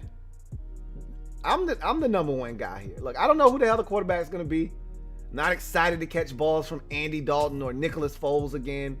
But look, it's bad enough. The quarterback situation isn't great. But there ain't enough balls to go around for me and another stud receiver if you guys are serious. I really think it was the Bears trying to run game on Allen Robinson to get him to sign the franchise tag. However, there were reports coming out of Chicago that wasn't game they were running.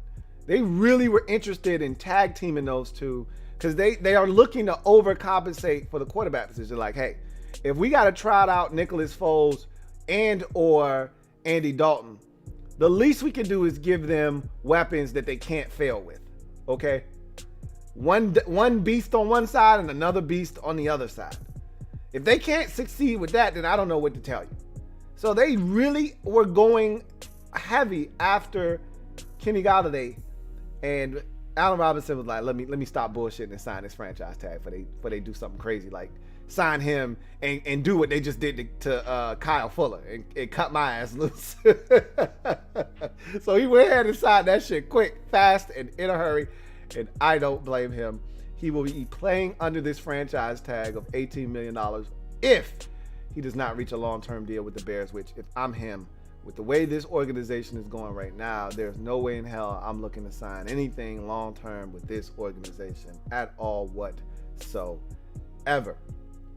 In case you missed it, speaking of franchise tags and long-term deals on franchise tags, the Denver Broncos reach a 4-year, $61 million deal with 35 of it guaranteed with Justin Simmons, the safety of the Denver Broncos, who was on his second consecutive franchise tag, now making him the highest paid safety in the league on this long-term 4-year deal. Good for Justin Simmons. I told you he's one of my favorite safeties in the league.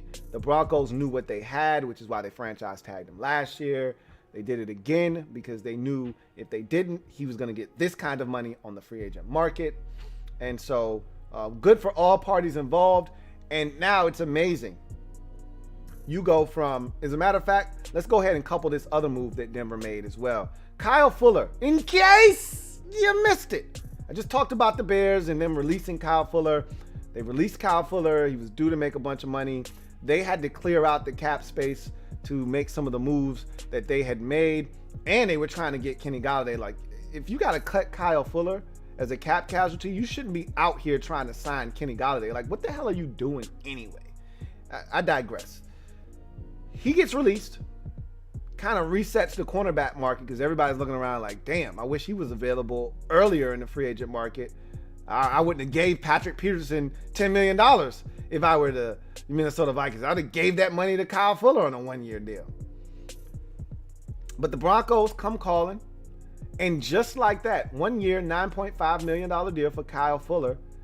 You couple that with the 3-year, $30 million deal they just gave Ronald Darby and locking up Justin Simmons. That secondary is revamped. You're getting Von Miller back, Bradley Chubb. That defense is back to being dominant if they can stay healthy, just like that. And so Justin Simmons getting his money, Ronald Darby signing with them, now Kyle Fuller getting released and then signing with the Broncos on a 1-year, $9.5 million deal. The Broncos just got exponentially better defensively with all the moves that they have made. In case you missed it, Juju Smith-Schuster back with the Steelers on a 1-year, $8 million deal. You know, I find media reporting hilarious at times. And, you know, this is one of those times where I found it to be very misleading and hilarious. So, you know, there's this narrative, oh my God, Juju Smith-Schuster turned down so much money. He took so much less to come back to Pittsburgh. And I'm like, oh, okay, so what was these deals he turned down? Somebody had to be offering him like $12, $13 million a year, right? And then they say, Kansas City was offering him the same 8, but he could get up to, 11 with incentives. I'm like, okay. All right, so, well, then what was Baltimore? Baltimore was offering him $9 million, not 8. Really? Like, that's so much more money he turned down. What are we talking about, man? Shut up, okay?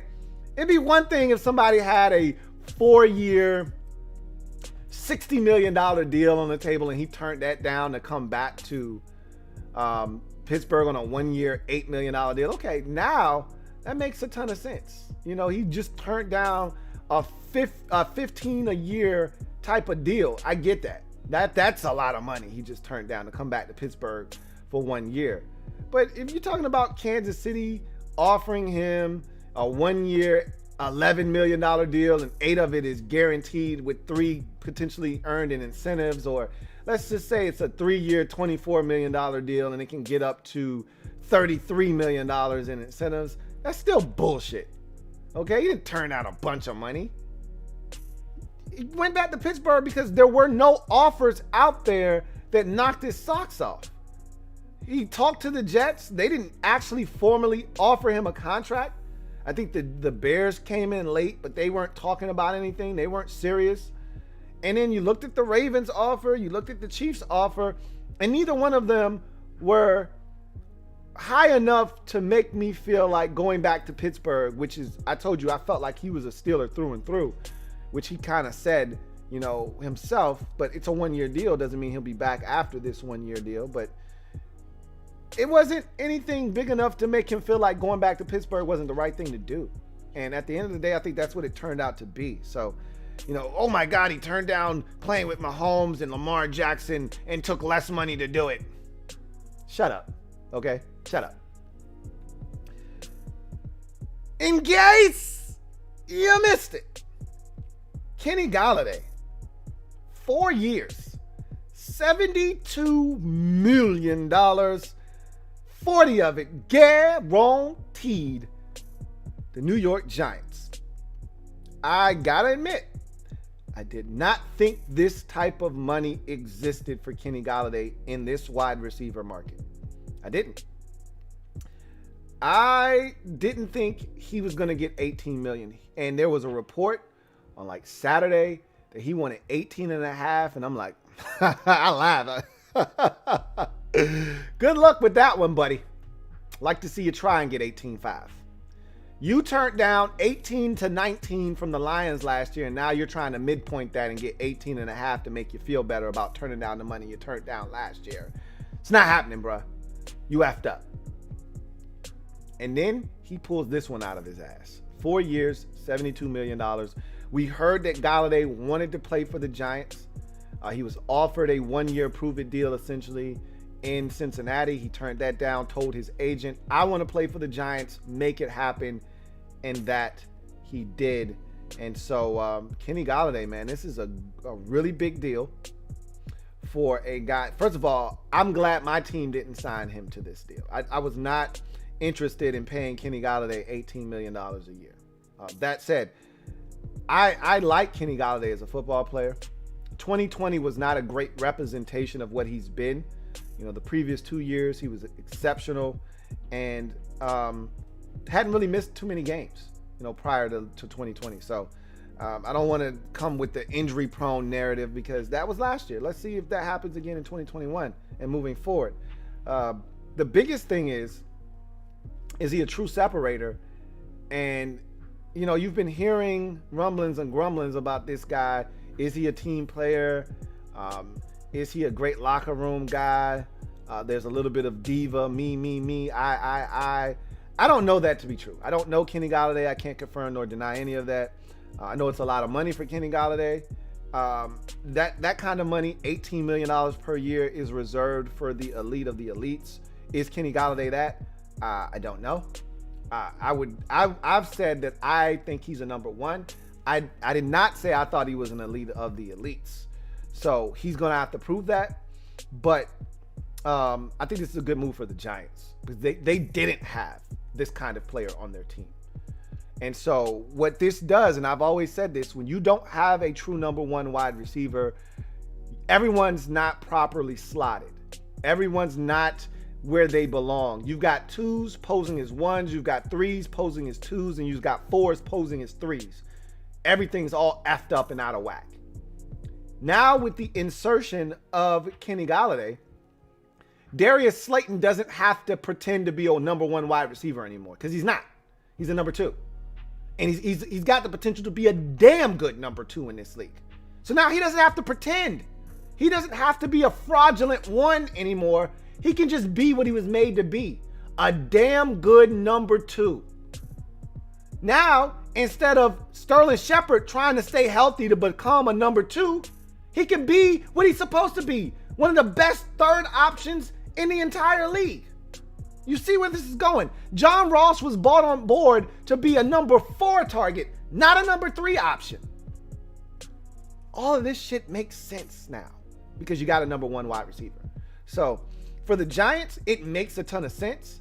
Now, with this signing right here and the signing of Kyle Rudolph, as we just mentioned, there are zero excuses for one Danny Dimes in New York. If Daniel Jones doesn't get it done this year with all the, and I don't hear any excuses about the offensive line. I don't hear anything about this position. He's getting Saquon Barkley back. They got him a credible backup behind Barkley in Devontae Booker.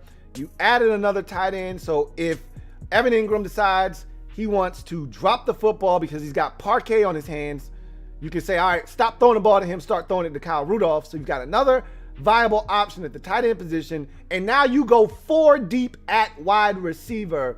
No excuses for Daniel Jones in 2021. If he can't get it done with this group of talent around him at the skill positions, he's not the man for the job in New York. So it's a big move by the Giants. We'll see if it pans out for them, but I think it was the right move for them, okay? And where they are in their franchise right now. In case you missed it, Keanu Neal signs a 1-year, $5 million deal to follow his former head coach to Dallas. Dan Quinn, now the defensive coordinator of the Dallas Cowboys. I think he's going to do a phenomenal job there. And Keanu Neal following behind Dan Quinn. And rumors are that Neal is willing to play weak side linebacker, which is very interesting if he is, because that's essentially what his ass is a linebacker in the box. He's a physical, strong safety that the further he gets away from the line of scrimmage, the more a fish out of water he is. The closer he gets back towards the line of scrimmage, the closer he gets to his element, his true elements where he belongs. So if he in fact is willing to play will, which is what they are saying, that's a big pickup for the Dallas Cowboys. It infuses some speed, physicality in the box. I love this signing for them, and we'll see how it goes. They're also reported to be interested in signing Malik Hooker, the safety out of Indianapolis, the former failed first-round pick, who I am very interested in as well. And so Dallas, I told you, they've always gotten this kind of stuff right. You know, eye for talent in the draft. They've got an eye for talent in free agency.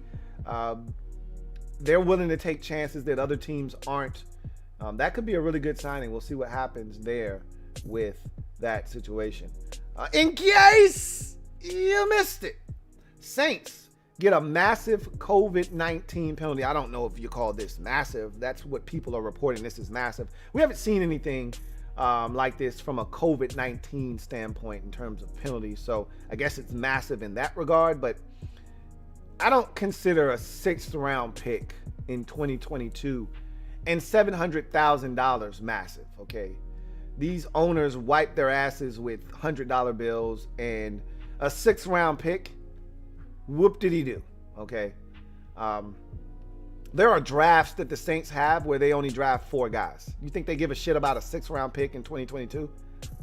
Seriously, what are we talking about here? Anyway, it is a penalty, and they were the only ones to receive it. So from that standpoint, it is a big deal, but spare me, okay?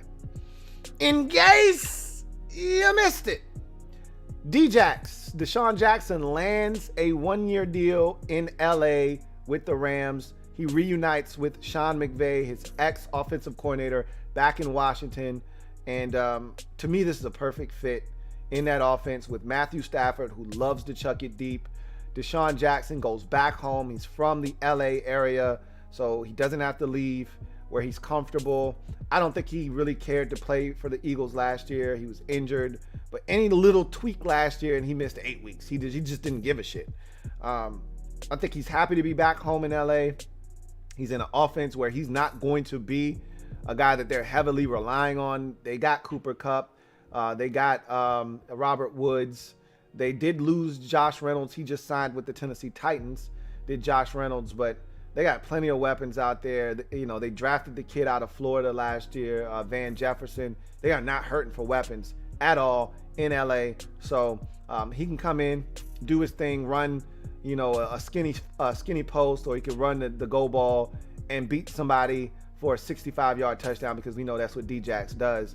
And I think he'll do a hell of a job of doing that in LA. I think it's a great fit for him with the Rams. In case you missed it, the draft is back live this year. They have announced that they will be in attendance, mask included, but fans will be allowed to attend. To what extent, they have not reported that yet, but fans will be in attendance. The draft will be held in Cleveland, which was supposed to be the site of the draft in 2020. So they're going to have it in 2021 in Cleveland, and everyone's supposed to be back on board. Well, actually, the draft was supposed to be in Vegas last year. Excuse me, take that back. They were going to do the whole boat ride thing. Guys were going to be riding over on the boat to the, I thought it was going to be too much, but it was going to be in Vegas last year. It's going to be in Cleveland this year. And so we'll see what happens with the draft, but good to have the draft back and have the normalcy of the draft and not have people announcing picks from their kitchen. So there is that. So I want to have you guys real quick, if you haven't already done so, subscribe to the Louie T Network for more great content. Turn on the notification bell so you don't miss a thing. Also, make sure you hit the like button if you haven't done that. 110 of you are out there, only 52 likes. So again, if you haven't hit the like button, please do so. If you have hit the like button, I want to thank you for your participation and support of the Louie T Network. Please hit the like button if you haven't already done so. I thank you in advance. Got a couple of super chats before we get to garbage time. Vincent Cole writes, Lou, are you a Rousseau guy or a Jalen Phillips guy? You'll have to tune in to my show on Wednesday, as we'll be talking defensive ends then. So we'll talk edge rushers in the 2021 NFL draft. There are so many of these guys, whether you're looking for the traditional hand in dirt 4-3 defensive end, or you're looking for a 2-point stance edge rusher in a 3-4 alignment. This draft's got it all. You can find whatever you're looking for. You're looking for a 5-tech and a 3-4 defense that can get after the quarterback. This draft's got that too. So guys that can move around, guys that can blitz. This draft's got it. So we're going to talk about all of those guys and then some on Wednesday night. So thank you for the super chat. Matter of fact, double up. Thank you for doubling up, Vincent Co. Greatly appreciate you. Wrap up today's show with garbage time. So the NFL is definitely making the switch to a 17-game regular season schedule. So 18 weeks of football. They're going to rule on this in the coming weeks. I think there is a meeting at the end of this month where the owners will get together. This will be one of the topics on the floor that they will vote on. And it is expected that this will be a unanimous decision amongst the owners to ratify the 17-game regular season schedule and put it into effect immediately in the 2021 season. So I've been teasing this. I've been talking about 17 games all offseason because I expect it. It's all but a foregone conclusion at this point. Let me give you a couple of tidbits that will go along with this 17-game schedule. Not if, when it is enacted. First change of the schedule since 1978. That's when the schedule went from 14 games to 16 games. We haven't seen a change in the amount of games played in the regular season since 1978. We're going to see our first change since the 1978 season. And I told you, I don't expect this 17-game season to last as long as the 16-game season has lasted. So what are we talking? 42 years since the last time we changed the amount of regular season contests. I told you I'd give this 5 years before they decide to make this an 18-game schedule. The NFL likes even numbers. It's much easier to navigate a schedule with even numbers. 18 games offers you more TV revenue and more money than 17 games do. I would venture to say that, I walk that last statement back. I won't give it 5 years. I'll give it like 11 years because that's when this TV deal is up. Now, the NFL can opt out. I told you this at the beginning of the show. The NFL can opt out of the new deals that they've signed after 7 years. So right around 2030, I believe, 2030, 2031, somewhere in there. It wouldn't shock me that at that time, if they decided to opt out, that they up the games from 17 to 18, and that would then allow them to up the price. Hey, we got an additional game, so we're going to up the price on you guys. But I don't see them upping the amount of regular season games with the same contract. If they're going to do that, they're going to ask for more money when they do it. So assume that either we're going to be rolling with 17 games for the next 7 years or the next 11 years. But after that, I wouldn't be shocked if the owners start playing around with the idea, because at that point, then they're going to be looking for ways to extract even more money. You're going to run out of ways to extract money out of this current contract that they're in with all these different entities: Amazon, ABC, ESPN, Fox, CBS, NBC. They're going to try to find more ways to extract money out of their product, and they're going to run out of those ways. They don't get a lot of money from these preseason contests, so the only thing there would be more games. I don't think they're going to go past 18, at least not anytime in the near future. But 17 is going to be the new thing, and it's the first time we've switched the amount of games since 78. The schedule is going to be pushed back a week, okay? So I just want to make this clear. The Super Bowl would then be played on February 13 of 2022. So normally, how this thing has gone for the last 42 years is that we play the Super Bowl. Well, I can't say the last 42 years because a lot of Super Bowls were played in January.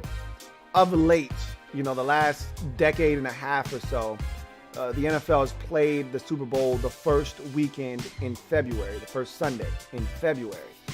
So now, instead of them having an additional bye week that was being floated around at one point, if you were to go to 17, if they go to 18, you may see an additional bye week. But the 17th game doesn't put them in a position where another bye week is necessary.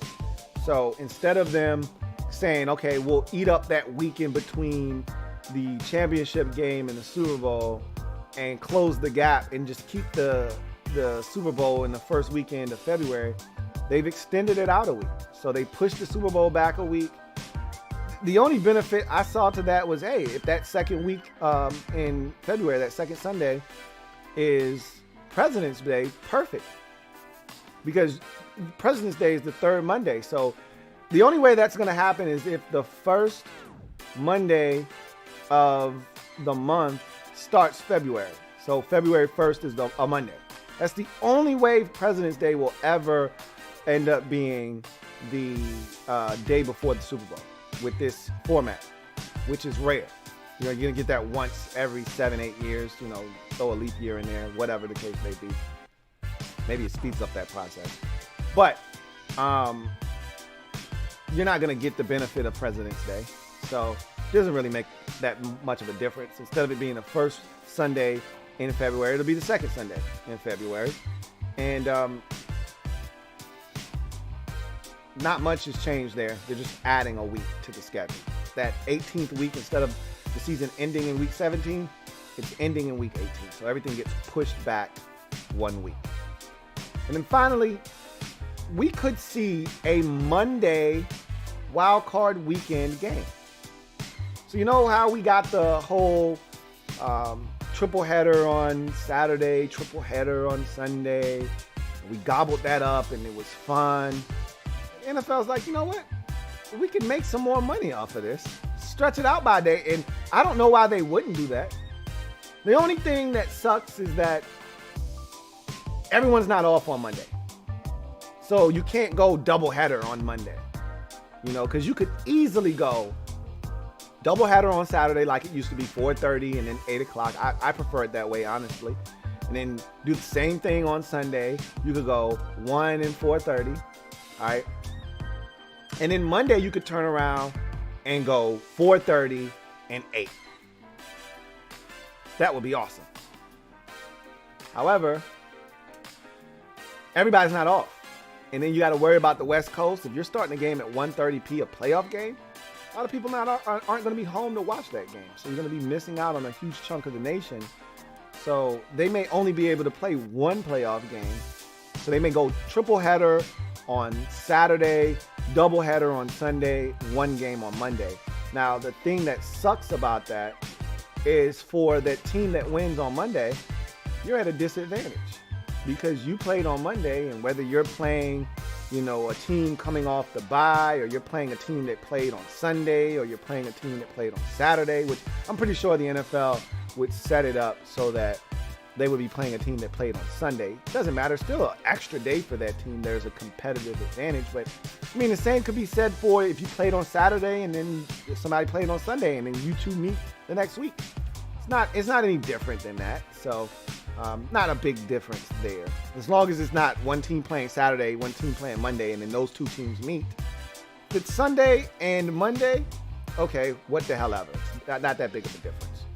Push the game out to Sunday so they got that extra day of rest that they need, and you go about it that way. But we could see, it's not a guarantee, not a definite, but we could see a wild card game on Monday. So keep that in mind as well.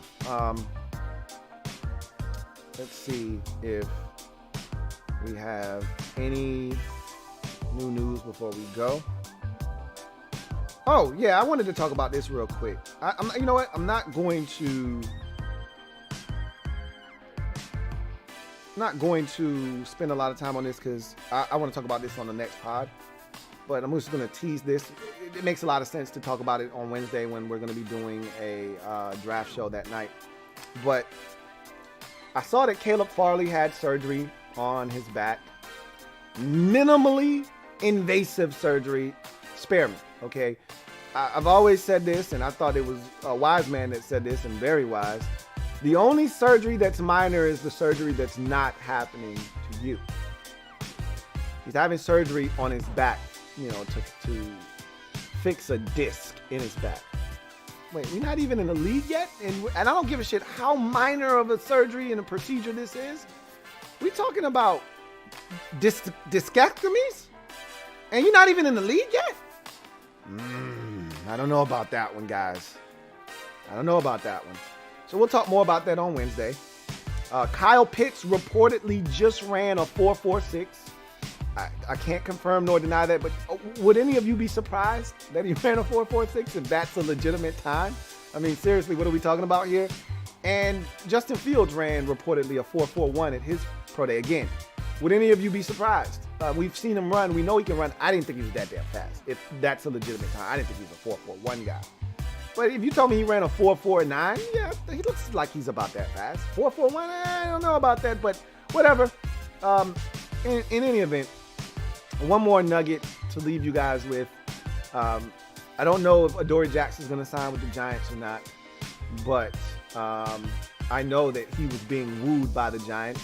Logan Ryan, his ex-teammate in Tennessee, was putting on the full court press to get him to New York. And so we're going to see if he lands with the Giants or not. I know Logan Ryan posted a picture of himself and Adoree Jackson out at lunch or dinner, whatever the case may be. So I expect him to sign with the Giants. I don't think that has happened yet, but that's been rumored for now, like going on 2 days now, that the Giants are interested. Adoree Jackson is in New York. Logan Ryan's putting on the full court press. I would be shocked if he got out of there without a deal. In Baltimore, they reportedly are interested in upgrading the wide receiver position, as they seem to be every year this time of the year. And so Samuel Watkins is reportedly supposed to be touching down in Baltimore here in the next day or two. And they are supposed to have mutual interest in one another. So we'll see what happens with Samuel Watkins and whether he and the Ravens can find some kind of common ground to give Lamar Jackson another weapon in Baltimore. So those are things to keep your eye on.